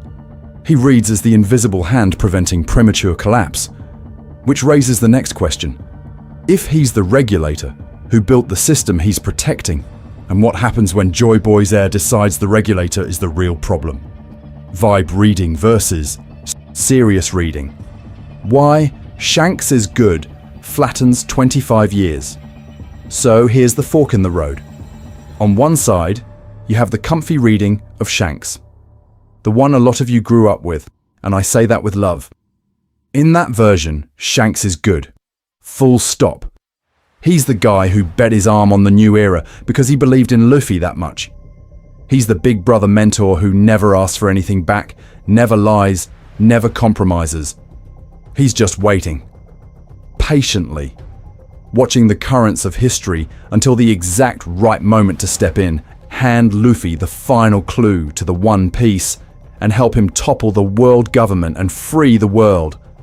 Emotionally, that rules. It preserves the childhood magic of Chapter 1. It lets you keep that image of the smiling red-haired pirate putting the hat on the crying kid's head as pure and untouched. It means Luffy, who has been betrayed or abandoned by basically every adult system in the story, gets one mentor who never fails him. No asterisk, no twist, just unconditional faith. This is fine as a coping mechanism, but as actual story analysis, it's denial. Because here's the thing, that reading has to pretend the last 20 years of chapters are just set dressing around that first bar scene. You have to look at Shanks walking into the Holy Land, being ushered in to talk to the Gorosei about a certain pirate, and go, oh, that's normal. My favourite scruffy Yonko just has god-tier clearance. You have to see Marineford, where he ends the war by negotiating directly with Sengoku like a peer, and read it as, wow, he's so respected, instead of, why does every major power treat this man like a co-manager of the world system? You have to clock that he intercepts Kid twice, casually deletes him the second time, but never once actually squares up with Blackbeard on panel, and tell yourself that's just Oda being shy with fan service. I need you to be very honest with me for a second. When you line those panels up, does that look like a simple good guy waiting on the sidelines? Or does it look like someone curating which pirates are allowed to reach the endgame? Because the more you insist Shanks is good, end of discussion, the more you have to ignore entire arcs of political and thematic build-up. You have to flatten the Void Century, the ancient weapons, the reverie, the celestial dragons, all of it, into background noise for a hallmark ending where Dad Shanks shows up at Laugh Tale with juice boxes and moral support. And not because I am smarter than you, but because Oda keeps telling us in interviews and on the page that Shanks isn't simple. The story is screaming that this man is entangled with the very weaponized system Joy Boy built and Roger refused to fire. So you have a choice. Do you want the comfy version of One Piece, where Shanks stays the perfect poster on your childhood wall? Or do you want the version where Oda actually uses every piece he's been placing since East Blue, and that hat gets paid off in the ugliest, most interesting way possible? Listen to me. If we pick the second option, we have to ask a much scarier question. What does it look like when Luffy's final obstacle isn't the faceless god on the empty throne, but the man who taught him what a pirate even is? Objection 1. He saved Luffy. He can't be the villain. So let's hit the thing everyone is already typing in the comments. He saved Luffy. He gave him the hat. He lost an arm. He can't be the villain. I need you to be very honest with me for a second. Are you reacting to the story, or to how that scene made you feel when you were 12? We all have that panel seared into our brains. Tiny Luffy drowning, Sea King lunging in, and then Shanks on the surface, coat dripping, expression calm, arm gone. That's the founding myth of One Piece fandom. That's the moment you decided, okay, red-haired guy is a good guy forever. And I say that with love, because my brain did the same imprinting. Here's the thing, that sacrifice is real. Oda is not writing some fake cold sociopath who doesn't care about this kid. You can feel the genuine affection in every flashback beat, the bar scenes, the teasing, the hat on Luffy's head. But caring about someone and never opposing them, those are not the same rule in this story. Garp loves Luffy and tries to throw him into the Marines. Sengoku loves order and lets Ace die. In One Piece, love and conflict coexist all the time. So when you line those panels up, the question isn't, did Shanks care? It's, what did he care about more? This specific boy's life in that specific moment, or the long game he is clearly playing with the new age. Because Shanks is not just a random nice pirate. He is the guy who walks into the reverie to talk to the Gorosei like a peer. He is the man whose mere arrival at Marineford hard resets a world war. Listen to me. People act like Shanks is a cheerleader for freedom. He's not cheering. He's curating. He stops Kaido from reaching Marineford. He stops the battle once Whitebeard falls. He stops Kid twice. He is pruning the tree of the future so it grows in a shape he can live with. Now plug Luffy into that. Shanks doesn't just save some rando. He saves the kid who accidentally ate the exact mythical Zoan he was transporting. The fruit that the world government renamed and buried in the records because of its connection to an ancient Joy Boy and a world-scale weapon system. Then he puts Roger's hat on that kid's head. That is not a neutral aesthetic choice. That is a brand mark. This is fine as a coping mechanism, but as actual story analysis, it's denial to pretend Shanks doesn't understand the symbol set he's handing over. Roger's hat, the Nika fruit, the inherited will of the man who walked to Laugh Tale, read the Void Century, and chose not to flip the switch. Shanks is not rolling dice in a bar. He is investing in a future trigger. So yes, saving Luffy is love. It is also asset protection. He wants this boy, with this fruit, carrying this hat, to reach the control room of the world engine, but under conditions that preserve a version of peace he can accept. And that is exactly how you set up a tragic final clash. The hero trying to free the system, and the mentor who gave him everything stepping in at the last second to say, no, not like that. Objection 2. He stopped the war, he's a hero. And that's where people slam the brakes and go, hold on, how can he be a villain when he literally stopped Marineford? So let's do that.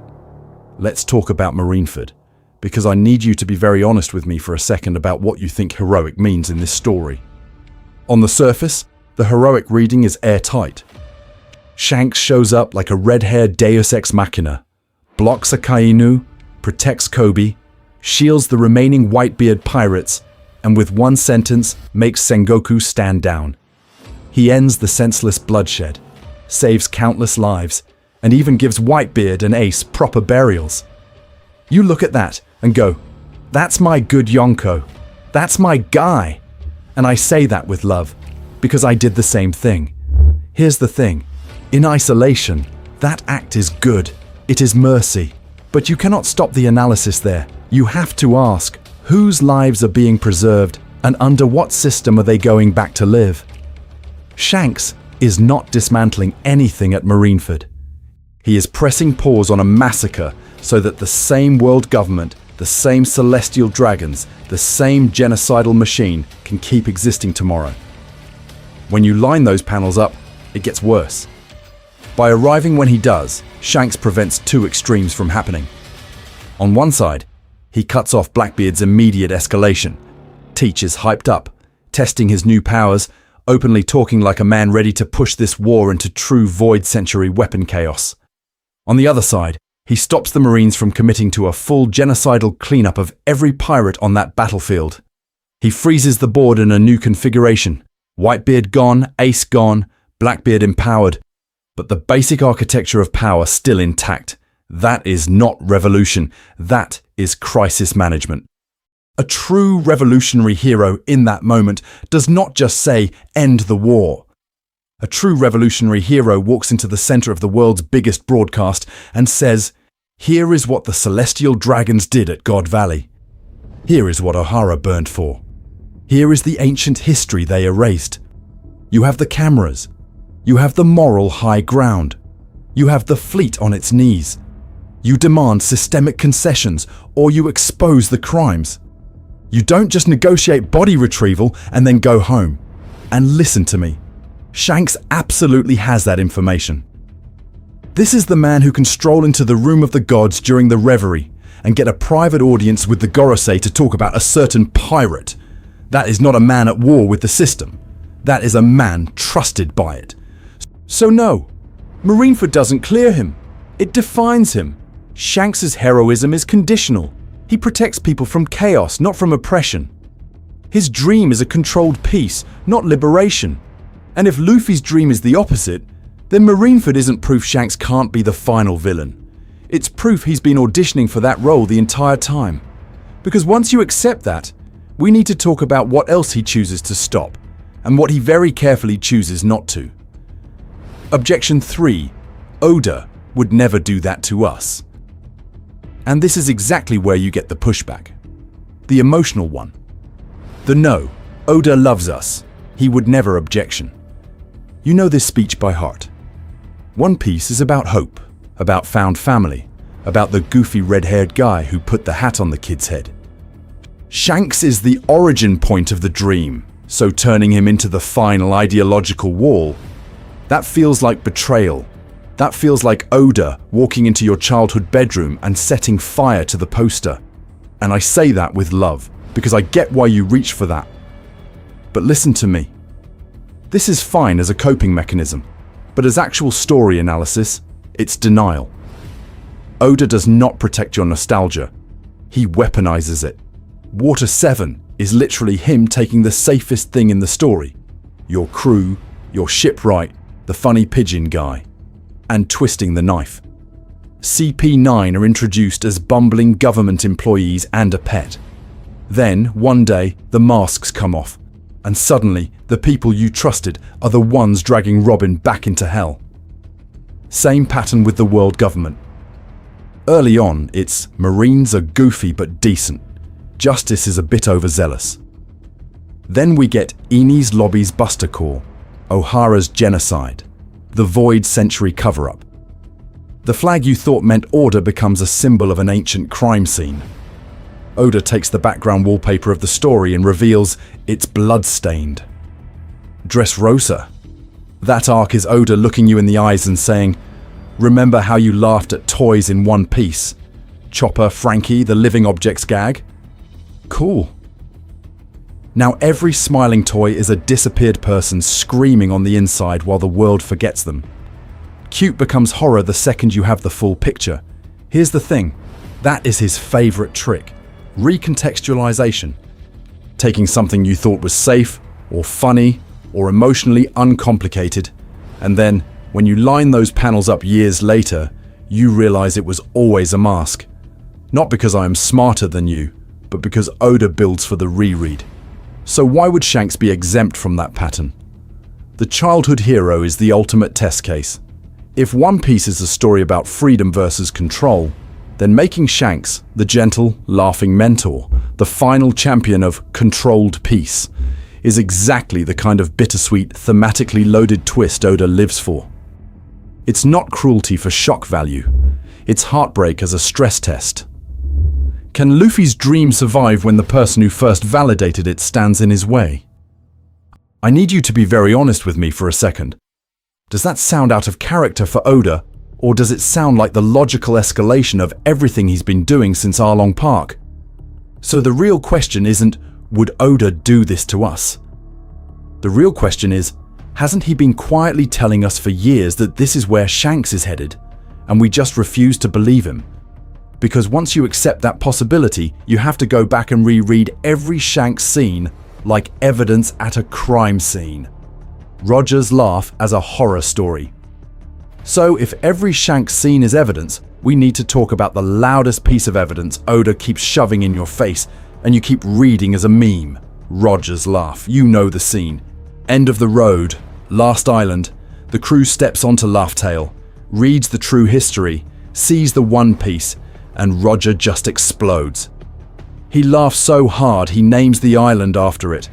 Fandom takes that panel, slaps on swelling music, maybe a Starry Sky edit, and goes, "Peak adventure, goals, me and the boys on our road trip." And I say that with love, because I also used that as a reaction image for years. But listen to me. When you line those panels up with what we actually know now, that laugh stops being whimsical and starts sounding like a horror story. We're not in early One Piece anymore. We know about the Void Century. We know about annihilated kingdoms, about an ancient weapon under Alabasta, another sleeping in the sea, a third implied in the sky. We know the world government is willing to Buster Call entire islands off the map just to keep that history buried. Overlay all of that on Roger's face. That's not, haha, treasure chest. That's hysteria. Here's the thing. If you walk into a control room that can literally rewrite oceans, erase continents, and upend 800 years of rigged hierarchy, and the punchline of the joke is, "Oh, this is what Joy Boy built and this is what it cost. You either cry, act, or break." Roger laughs. Not because the situation is light, but because the alternative is falling apart in front of his crew. He is laughing at the absurdity of a planet where an ancient kingdom tried to free everyone, built a system that could tear down the Red Line, unify the seas, move entire populations, and the response was global genocide and a permanent gag order on history. The world is a joke with a punchline so dark that the only emotionally survivable reaction in that moment is to treat it like a comedy bit. And Shanks is standing right there. This is the part people flatten. They talk about Shanks the good Yonko, Shanks the chill mentor, and they forget he was on that ship, watching his captain howl at the most cursed joke in human history. That laugh is his inheritance. His entire life since has been one long decision to not pull the trigger Roger refused to pull. Guard the balance. Nudge Luffy. Stop wars. Never touch the system itself. So, here's the chilling question I need you to be very honest with me about for a second. When Luffy finally reaches that same room, reads that same history, and sees that same weaponized punchline, does he laugh like Roger? Or does he make a different choice? Because the moment he stops laughing and reaches for the controls, his hero stops being his ally and starts being his enemy.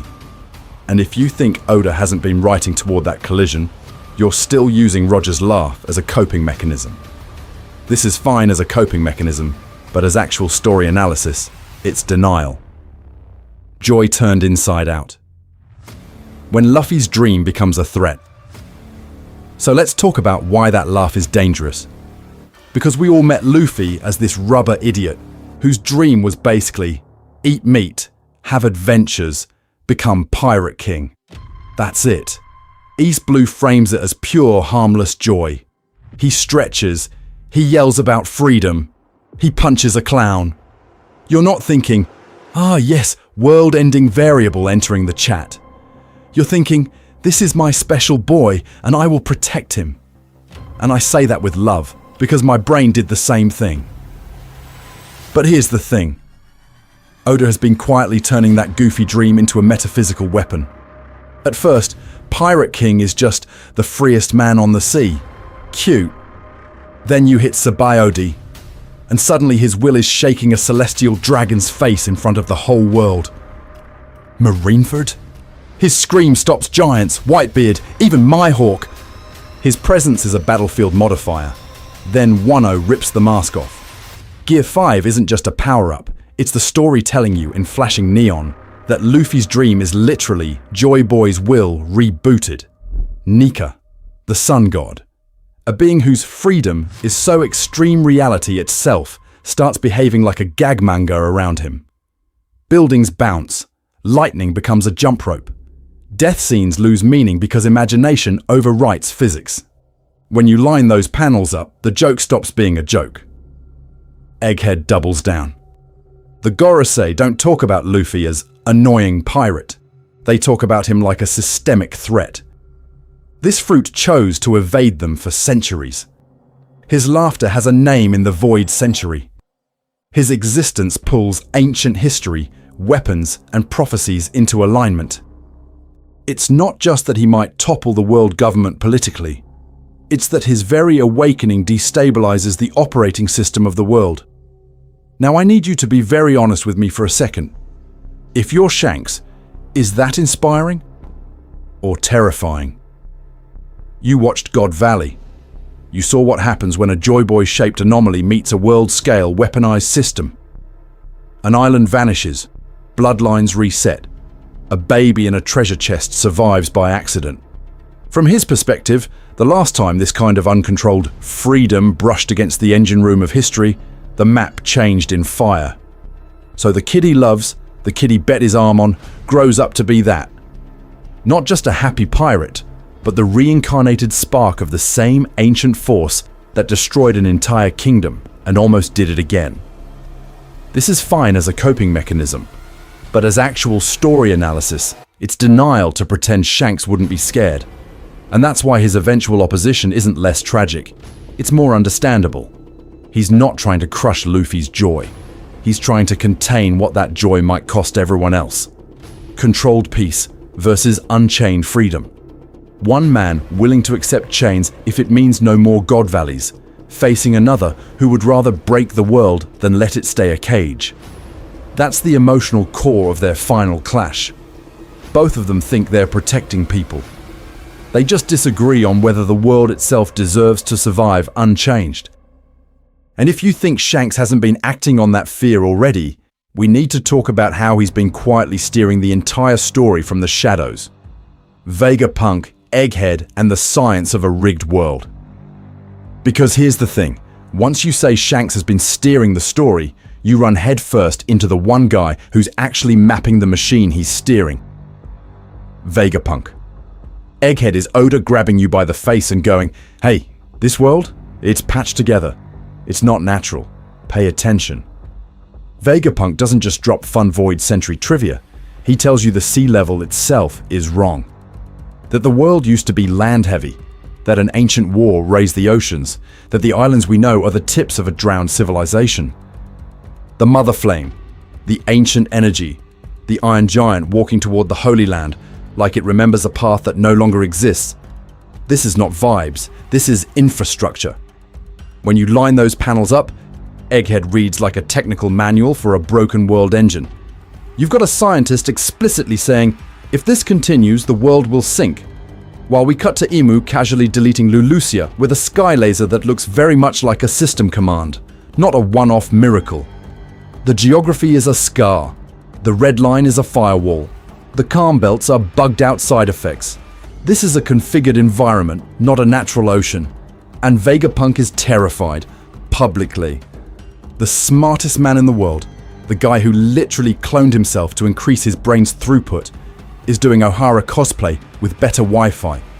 Secret labs, fragmented data, contingency broadcasts that only trigger when he's already dead. Why?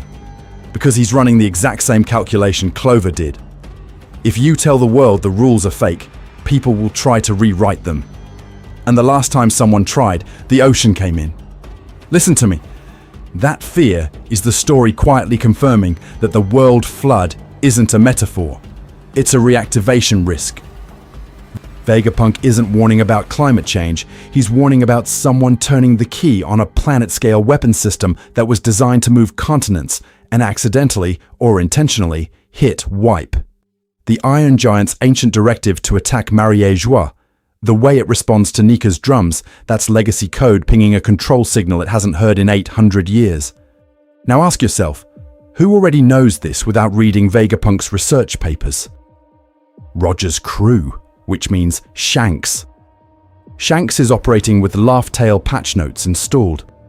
Not because I am smarter than you, but because Oda keeps putting him at pressure points where that knowledge matters.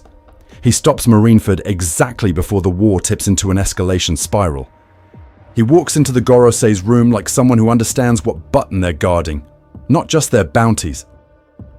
We need to talk about how that lines up with Vegapunk's paranoia. Vegapunk is trying to delay catastrophe with secrecy. Shanks is trying to delay catastrophe with choreography. He's not just preventing chaos, he's preventing premature access.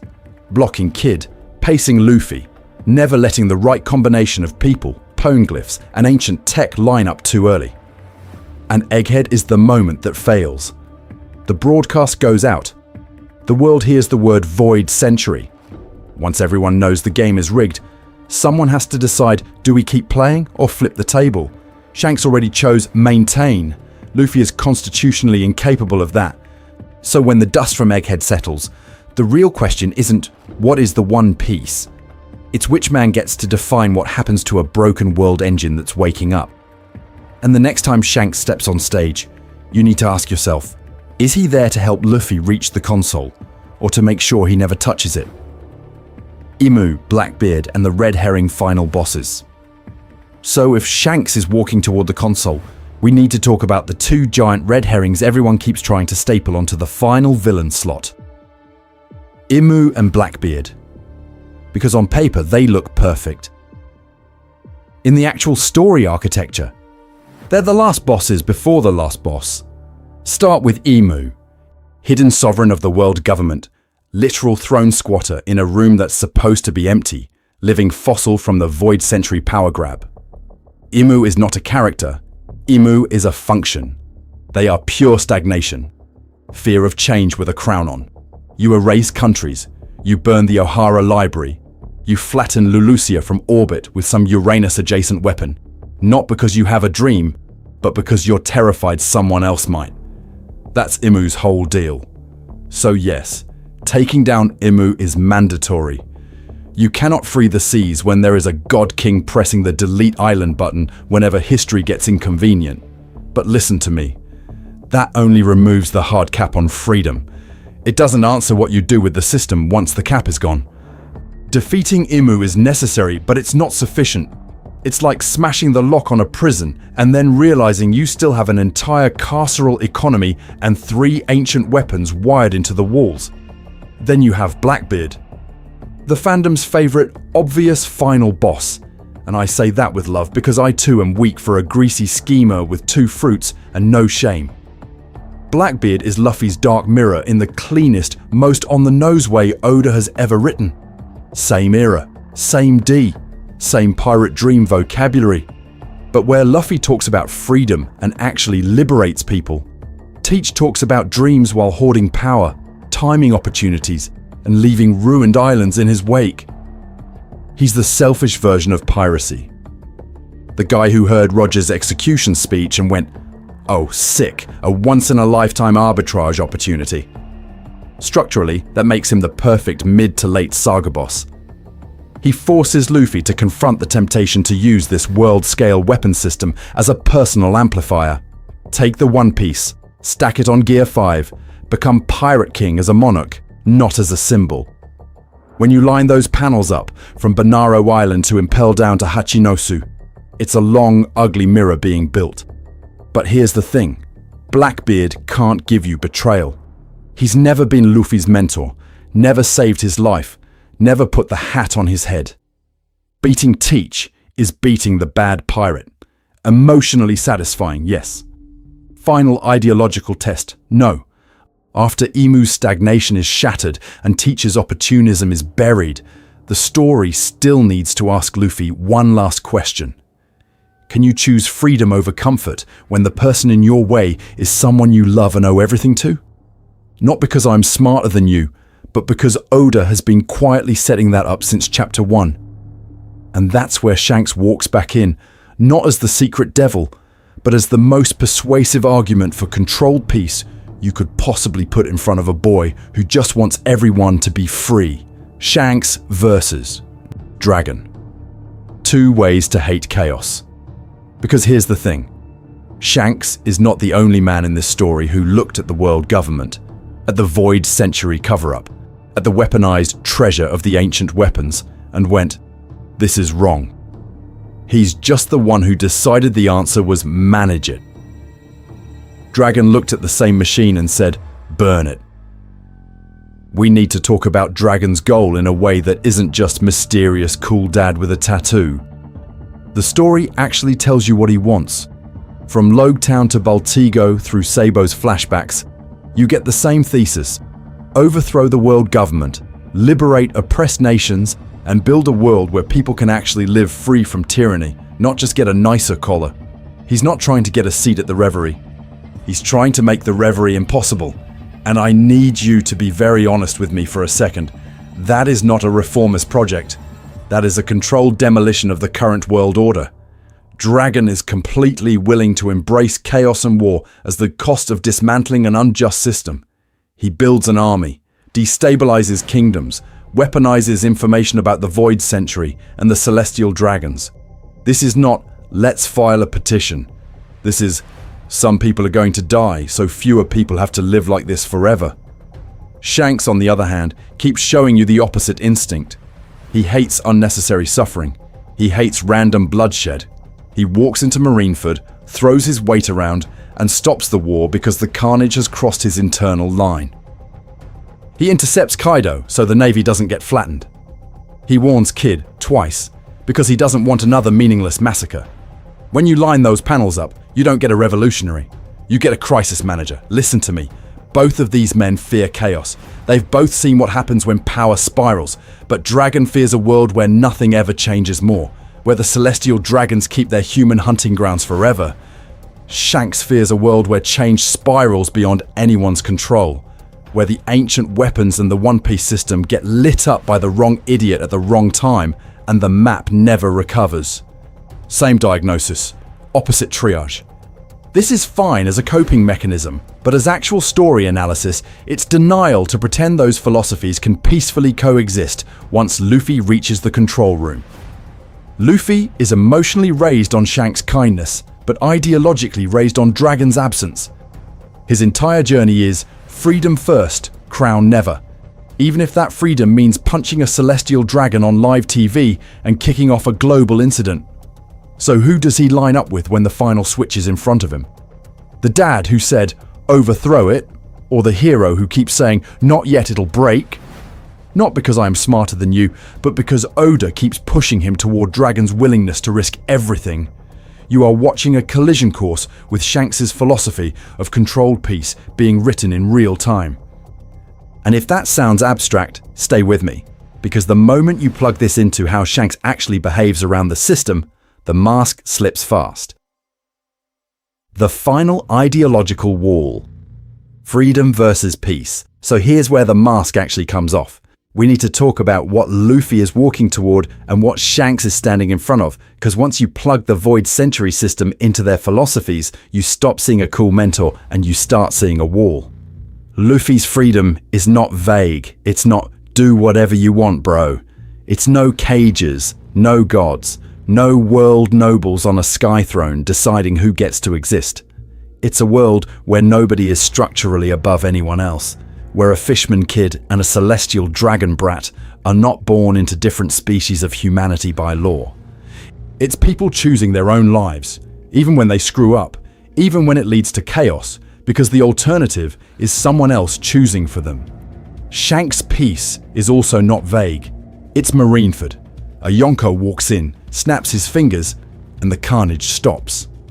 It's, "I don't want this era to get any worse." It's a world where the big wars are prevented, the balance is maintained, and most people can live relatively safe, quiet lives. Even if that safety is built on O'Hara getting erased, on Fishman Island being a bargaining chip, on the truth of the ancient weapon system, and the Void Century staying buried so nobody panics enough to flip the table. Here's the thing. Those two visions cannot coexist once the One Piece is on the board as a usable mechanism. You cannot both preserve the current peace and give everyone the freedom to reshape the world engine. The moment you tell the planet, "Hey, there's a literal control panel that can flatten the red line, drown Mary Geoise, and rewrite geography," you either let people fight over it, or you lock it away and pray. There is no bloodless middle. And I need you to be very honest with me for a second. Oda has been training you for this binary the whole time. Every arc that pulls back the curtain on a peaceful kingdom and shows you the slave pits underneath is another crack in Shanks' model. Alabaster's civil war under a world government flag. Skypierre's god backed by history the Sky People aren't allowed to know. Eni's lobby literally branding justice onto a killing machine. Dressrosa's toys. Wano's closed borders. When you line those panels up, the story is screaming that peace enforced by a hidden atrocity engine is not neutral. It's violence with better PR. So when the Void Century truth surfaces and the system Roger walked away from is finally online, Luffy's dream and Shanks' dream slam into each other. For Luffy to become Pirate King, in the thematic sense, he cannot just beat Imu or Blackbeard or whatever horror is wired into Uranus. He has to defeat the idea that controlled peace is better than dangerous freedom. And Shanks is that idea made flesh. Which means the real final battle isn't Rubber Boy versus Shadow Monarch, it's student versus smiling gatekeeper of the status quo. And if you still think Shanks steps aside at the finish line, wait until you see what he actually does when someone reaches for the switch. How the final Shanks versus Luffy battle actually looks. So what does that actually look like on the page? Not a Shanks jump scare. A slow-motion car crash you've been driving towards since Chapter 1. Picture the context. Imu is defeated or exposed, the Gorosei are scattered, Mary Geoise is literally burning, and the Void Century isn't mysterious lore anymore. It's a user manual. The One Piece is right there. The final control node, the world engine, the system that can crack the red line and rewrite the map. Poseidon is awake, Pluton is unsealed, Uranus is pointed. Luffy is standing in the core of Joy Boy's machine, about to make an irreversible choice. Activate, limit, or destroy. And that's when Shanks walks in. Not cackling, not monologuing about being evil. Calm, tired, sorrowful, in that specific Oda way where the smile is doing more violence than any punch. He's not going, "I'll take the treasure." He's going, "Luffy, please, stop." Not for his own sake, for the world's, for the kids on random islands who won't survive a sea level reset, for the people who are finally free of the celestial dragons and are now one button away from drowning. Here's the thing. He's framing Luffy as the potential destroyer, the new Rocks, the second coming of the devil from the ancient history who almost broke the planet. And I need you to be very honest with me for a second. That hits, because we've just watched Luffy gain the literal power to do that. The rhetorical clash writes itself because Oda has been rehearsing it in miniature for 25 years. Shanks says, "Some chains are necessary. If you shatter everything at once, people die in numbers you can't even imagine. Someone has to hold the line." Luffy fires back with the thesis he's been beta testing since Arlong Park. No one gets to decide for everyone else. Not gods, not kings, not you. You can almost hear Shanks answer, "Roger understood that. That's why he waited." And Luffy, furious, goes, "Then he was wrong too." Listen to me. This is not a hate fight. Oda is not throwing away the hat, the arm, the promise. He's weaponizing them. When you line those panels up, this battle is a duel of respect and heartbreak. Shanks putting the hat back on Luffy's head one last time, maybe even straightening it before they clash. A cut back to the sea monster and the missing arm as Shanks blocks the first world engine shockwave. The "will meet again" finally cashing out, as a tragic loop closing instead of a wholesome reunion. For this to land, you have to see Shanks as both sincerely caring and sincerely wrong. And I say that with love. If you're still in good Yonko dad mode, this is fine as a coping mechanism, but as actual story analysis, it's denial. Oda has built him as the ultimate gatekeeper of controlled peace. The guy who really believes that guarding this weapon, guarding this balance, is mercy. Which means the emotional finish line isn't Luffy beating a monster. It's Luffy breaking his own childhood ideal, and we need to talk about what that does to him next. Pattern interrupt. What if you're still right and I'm wrong? So here's the pattern interrupt. What if you're still right and I'm wrong? I need you to be very honest with me for a second. You might get to the end of One Piece and Shanks is exactly what you want him to be. Purely supportive. The cool uncle who shows up, smiles, blocks a sword, hands Luffy the emotional closure package, and then gracefully exits stage left while the real final villain wears a spooky hat. Oda can do that. He's the author.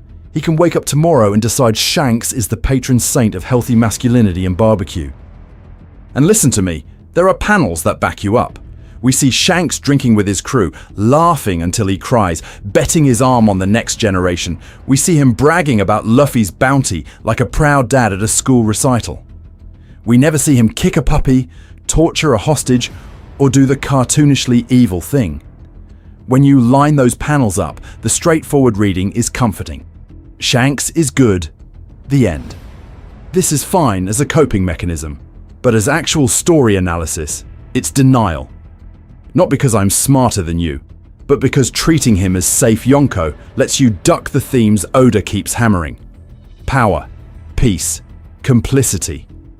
Whether Shanks flips into full final villain or not, reading him as a potential one forces you to take seriously that the man who can walk into the room with the Gorosei and say, "I want to talk about a certain pirate," is not just Luffy's emotional support redhead, that's a structural position in the world system. Here's the thing, this exercise exposes how tightly Oda has woven him into the machinery. God Valley baby, maybe Figgle and blood raised in Roger's shadow, then somehow the one Yonko who can stroll into Mary Geoise during the reverie and negotiate like an equal. The guy who stops Marineford with a word. The guy who disables Kid in one hit but never, on panel, throws himself at Blackbeard the way you'd expect from a simple heroic rival. Even if he never presses the villain button, that's not a cameo machine. That's a pressure valve for the entire era. So hold both pieces in your head. Shanks' tragic final boss, the last human shield in front of the ancient weapon system. or Shanks as the near miss, the man who could have been the wall Luffy had to break, but instead steps aside and proves he learned from Roger. Then watch how every remaining chapter either confirms or violently subverts that scaffold. Because the real question isn't, is Shanks good or evil?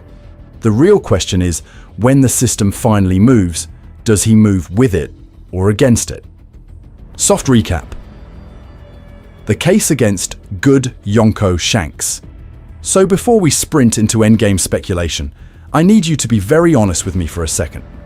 If you're still holding on to good Yonko Shanks who just vibes and drinks sake, you are not reading the same story I am. We've built a whole scaffold here, so let's actually lay it out clean. The thesis from the start has never been Shanks is secretly evil with a mustache. It's that Shanks is not just morally grey, he is structurally positioned as the final ideological villain, the human gatekeeper. The guy whose job in the story is to guard the current world order from the one person who can actually break it. Luffy. Here's the thing. When you line those panels up, you don't get a chill mentor. You get a regulator. You get the only pirate who can walk into the Holy Land, sit in front of the Gorosei, and be told, sure, talk to us about a certain pirate. That's not rebellion, that's access. That's how a system treats one of its own tools. Then you look at his interventions. Marineford.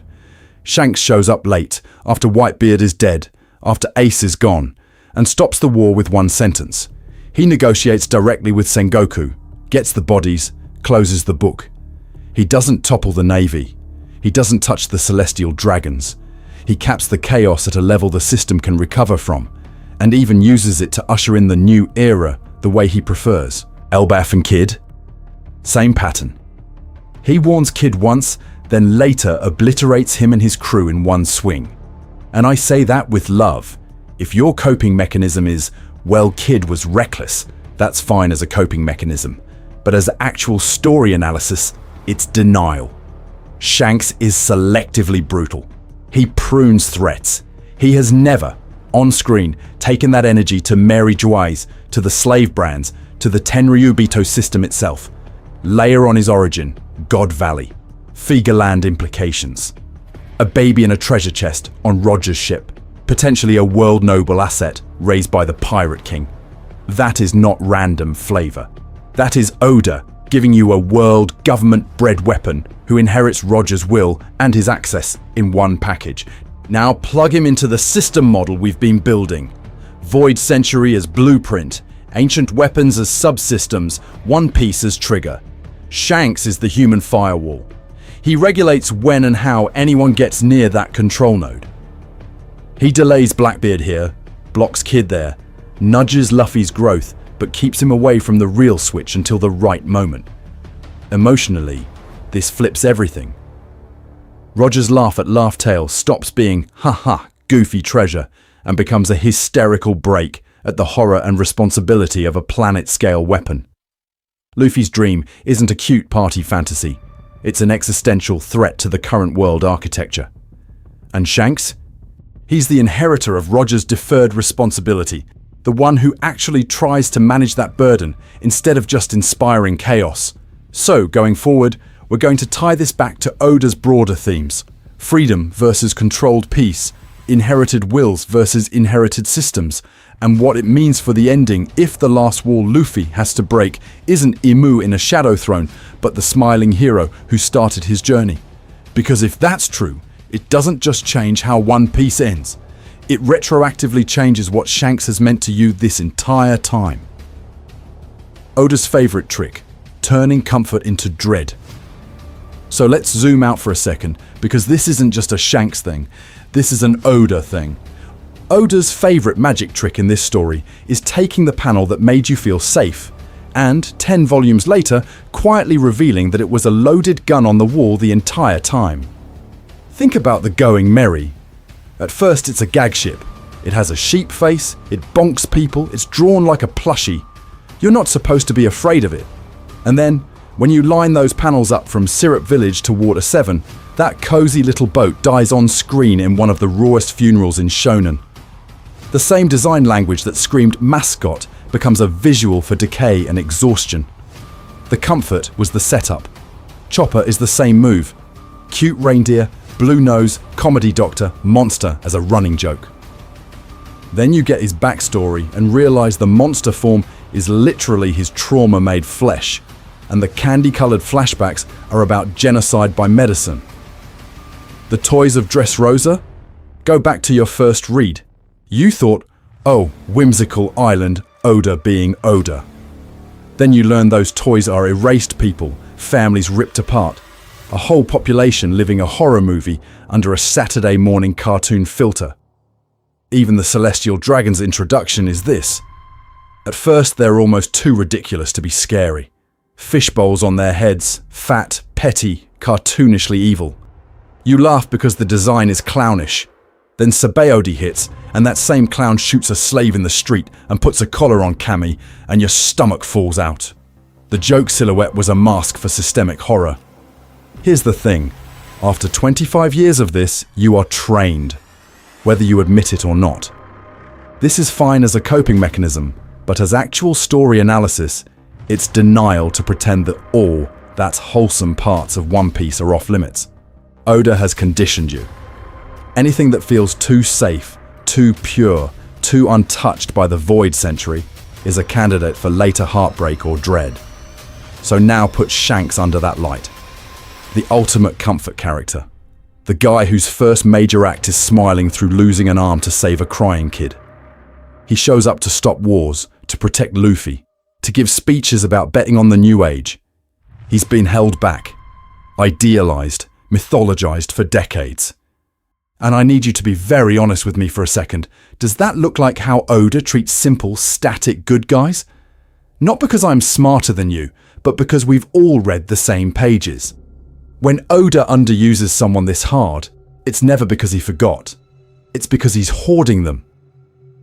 Shanks has less on-screen dialogue than some mid-arc villains, yet he walks into the reverie to chat with the Gorosei like an equal. He ends Marineford with a sentence. Every time he appears, the story bends around him, and then Oda yanks him off stage before we can ask real questions. Listen to me. That is exactly how you stage a late series recontextualization. You keep the symbol clean so you can stain it in one stroke. Whether Shanks lands as tragic villain, deeply compromised ally, or the smiling warden of an ancient weaponized piece, reading him as the final twist isn't a betrayal of Oda's style. It's Oda's favorite move, just scaled up from a ship, a doctor, or a toy soldier, to the entire series.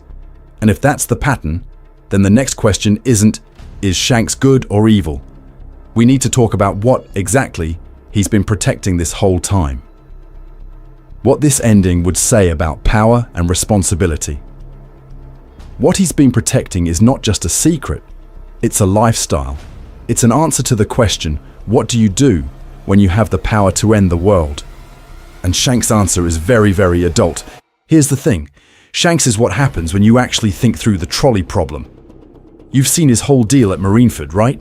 One man walks in, war stops, everyone goes home. From the outside, that looks heroic. But zoom out. That's a guy who knows there is a weaponized system under the floorboards of this world, knows that if the wrong idiot reaches the One Piece and the ancient switches, millions die, and decides his job is to make sure that day never comes. Stability over justice. Peace over truth. That's not cartoon evil. That is a grown-up terror. The terror of pulling a lever that kills people you will never see. The terror Roger had when he said too early and walked away from the control panel. When you line those panels up, Shanks is just Roger's caution with the training wheels ripped off. Luffy is the opposite impulse. Luffy is that stupid, beautiful, childlike insistence that people get to choose their own fate, even if that choice leads to pain and chaos and a world where the Void Century isn't buried anymore. He hears this island is ruled by a god, and his response is, cool, I'm punching him. He doesn't accept curated safety, he accepts consequences. So if Oda makes Luffy defeat Shanks, that's not just a cool red hair versus straw hat spread. That is Oda standing on your table and screaming, clinging to safe, compromised peace is also violence. Because what is Shanks actually doing if the One Piece is a system-level weapon. He's not just stopping wars. He's freezing the board. He's saying, my generation will hold the gun forever, so yours doesn't have to. And that sounds noble until you realize it condemns every future generation to live inside his fear. I need you to be very honest with me for a second. That's us. That's our relationship to every system we benefit from that is good enough for us and brutal for someone else. This is fine as a coping mechanism, but as actual story analysis, it's denial. We look at Shanks walking into the room with the Gorosei and we go, oh, secret ally. Because admitting he's the smiling warden of an ancient prison says something very rude about our own comfort. So becoming Pirate King, in this reading, stops being a personal high score. It becomes Luffy choosing to pull the trigger Roger and Shanks refused to, not to burn the world for fun, but to accept ultimate responsibility for changing it. Not because I am smarter than you, but because Oda has been screaming about inherited will and children crushing the dreams of their elders for 25 years. And if that's where this is going, then the real question isn't can Luffy beat Shanks? It's what he does with the gun once he takes it out of his hands. And who tries to stop him next? The emotional cost, losing your first hero.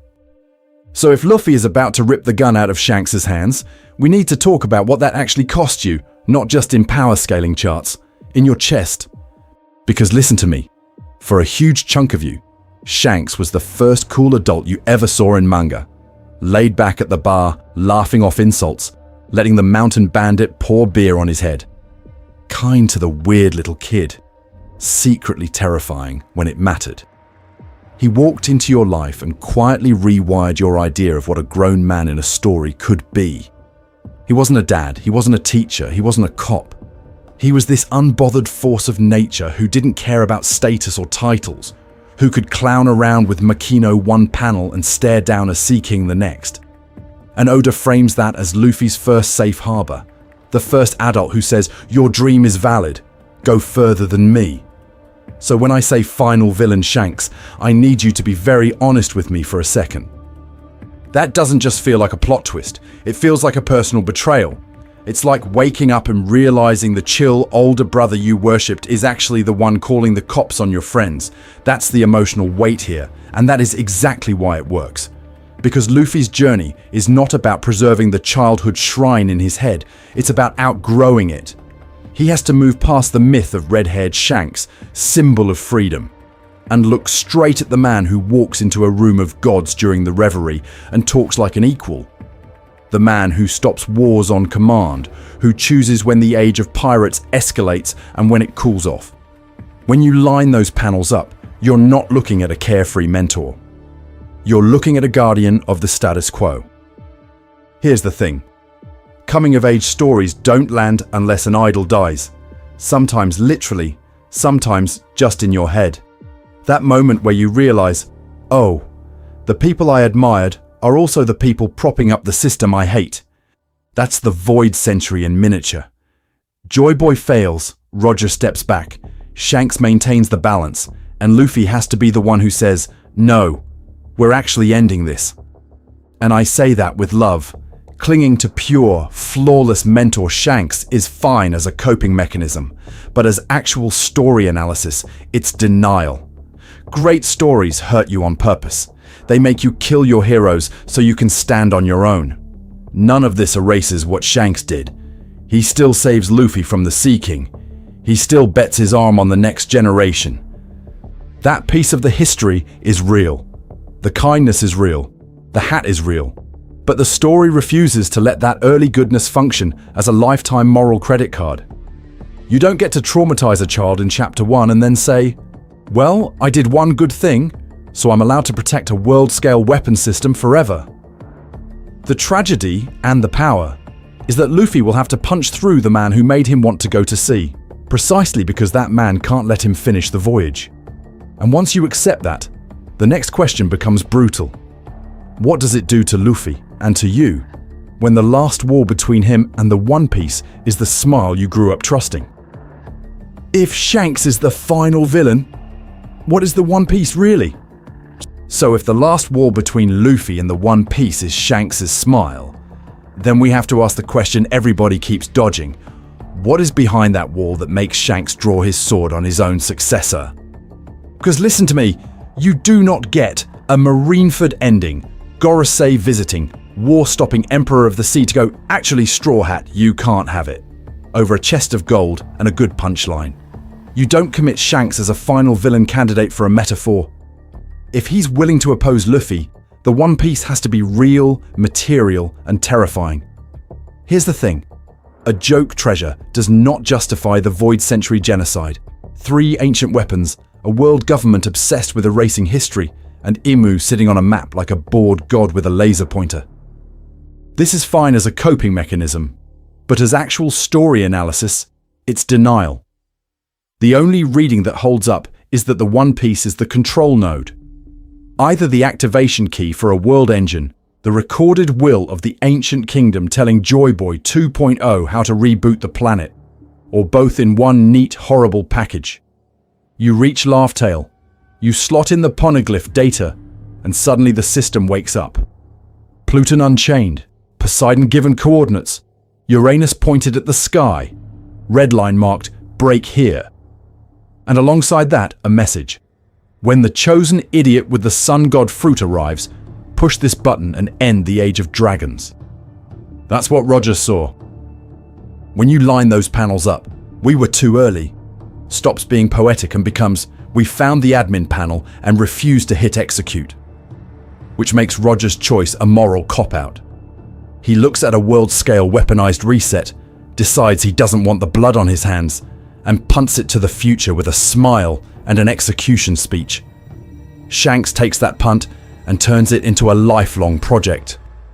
Guard the status quo, delay the real Joy Boy, curate the era, so that maybe the world never actually gets rebooted. His piece is a fear-based compromise. Don't break the machine. Just keep the worst people away from the button. Luffy is the narrative punishment for that cowardice. He's the radical leap of faith. I need you to be very honest with me for a second. Has this man ever accepted a half measure in his life? He punches gods, burns flags, liberates countries, and refuses every crown. Give that kid the world engine, and he's not choosing safe mode. He's choosing full send. And for Oda, nothing less than a world-scale reconfiguration is a satisfying payoff. 25 plus years of build-up does not end with, and then taxes were fairer. It ends with the red line shattered, the seas remixed, Fishman Island moved, the celestial dragons stripped of their sky throne, and the Void Century's sin overturned in geography itself. In that context, Shanks as final villain isn't shock value. It's the inevitable consequence of handing the reset switch to a boy who will actually press it. So the real dread isn't what is the One Piece anymore, it's what happens to the world and to Luffy after he uses it. Bringing it home. Why I'm betting on Shanks. So let me plant the flag clearly, because at this point we're not dancing around it anymore. Shanks is the final ideological villain. He's the last guardian of a broken peace. He is the person Luffy has to defeat if the world is actually going to be freed, not just rearranged into a slightly nicer cage.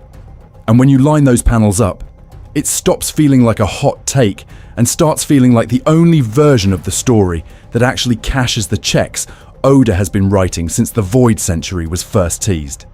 The secret Gorosei meeting? A Yonko walks into the room with the 5 old men who run the planet, the same guys who erase islands from history.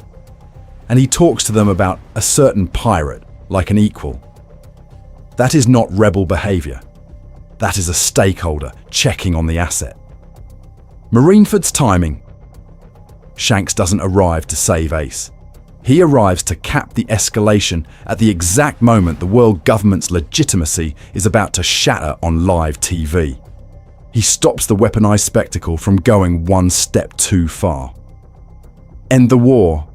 I'll take responsibility. That's a guardian of the status quo, not a chaos agent. God Valley and the God Valley baby theories. I need you to be very honest with me for a second. Does it feel more like Oda to reveal, surprise, he was just a chill guy all along? Or, surprise, your childhood hero was literally grown in the heart of the ancient sin as a noble family's perfect pirate piece? Figureland or not, Shanks being born in the eye of that storm positions him as a world-noble weapon that went freelance but never actually left the job. Then you look at the selective interventions. He blocks Kaido from Marineford. He intercepts Kid twice but never openly swings on Blackbeard on screen. He tells Luffy, "Give me back my hat when you're a great pirate," then spends the rest of the story quietly curating what great is allowed to mean. This is fine as a coping mechanism, but as actual story analysis, it's denial to pretend that's random coincidence. Here's the thing. Yes, there is ambiguity. Oda loves misdirection. He loves retrofits. He loves you being wrong in a way that still feels fair when the reveal hits. I'm not saying this is inevitable, because I am smarter than you. I'm saying this model of Shanks as the final wall in front of the world engine lines up with his habits. Plant the scaffold early, hide it in plain sight, then twist the knife. And for me, that doesn't ruin the magic. It supercharges it. Because if Shanks is the last boss, the finale can be emotionally brutal and thematically honest. It means Luffy's journey doesn't end with punching a cartoon demon in the sky. It ends with breaking the hand that once lifted him out of the sea. So from here, we zoom out. Next, we're going to talk about what to actually watch for in upcoming chapters if this reading is right, and then how this flips a reread of the entire series. If I'm correct, the breadcrumbs are already on the page. You just haven't been letting yourself see them yet. How to reread One Piece through the Shanks lens. So let's weaponize this a little. If this Shanks's final wall reading is even half right, you can't just keep passively absorbing his scenes like, wow, what a cool dad uncle. You need to reread One Piece like you're doing an autopsy on a smiling corpse. Here's the thing. On your next reread, I want you to run a Shanks tracker, literally. Notebook, spreadsheet, deranged corkboard, whatever your flavor of obsession is. Every panel he's in, every time he's mentioned, every red-haired did X that happens off screen. Then, next to each one, write down what's happening in the world at that exact moment. Who benefits from that move? What war stops? What pirate era development gets delayed? When you line those panels up, the pattern is not fun cameo. It's precision maintenance of the status quo. I need you to be very honest with me for a second. When the story talks about balance and peace and this age of pirates, you glaze over, right? You treat it as flavor text. This is fine as a coping mechanism, but as actual story analysis, it's denial. On reread, every time Sengoku, Garp, the Gorosei, even Mihawk talk about maintaining balance, ask, balance for whom? Because if Shanks is walking into the Reverie to talk to the Gorosei about a certain pirate, that's not a rebel. That's a system admin checking on a potential bug. Marineford is your big test case. Rewatch that war. But this time, track who Shanks protects and who he doesn't even acknowledge as worth protecting. He shields Kobe. He negotiates with Sengoku. He offers to handle the burials of Whitebeard and Ace like a priest of the old era. But does he say a single word about the slaves, the celestial dragons, the actual structure that made this war necessary? No. Because his job is to cap the explosion, not dismantle the bomb. Same with Sabaody. Same with the Reverie. At Sabaody, his existence as a Yonko is the invisible ceiling that keeps rookies in check.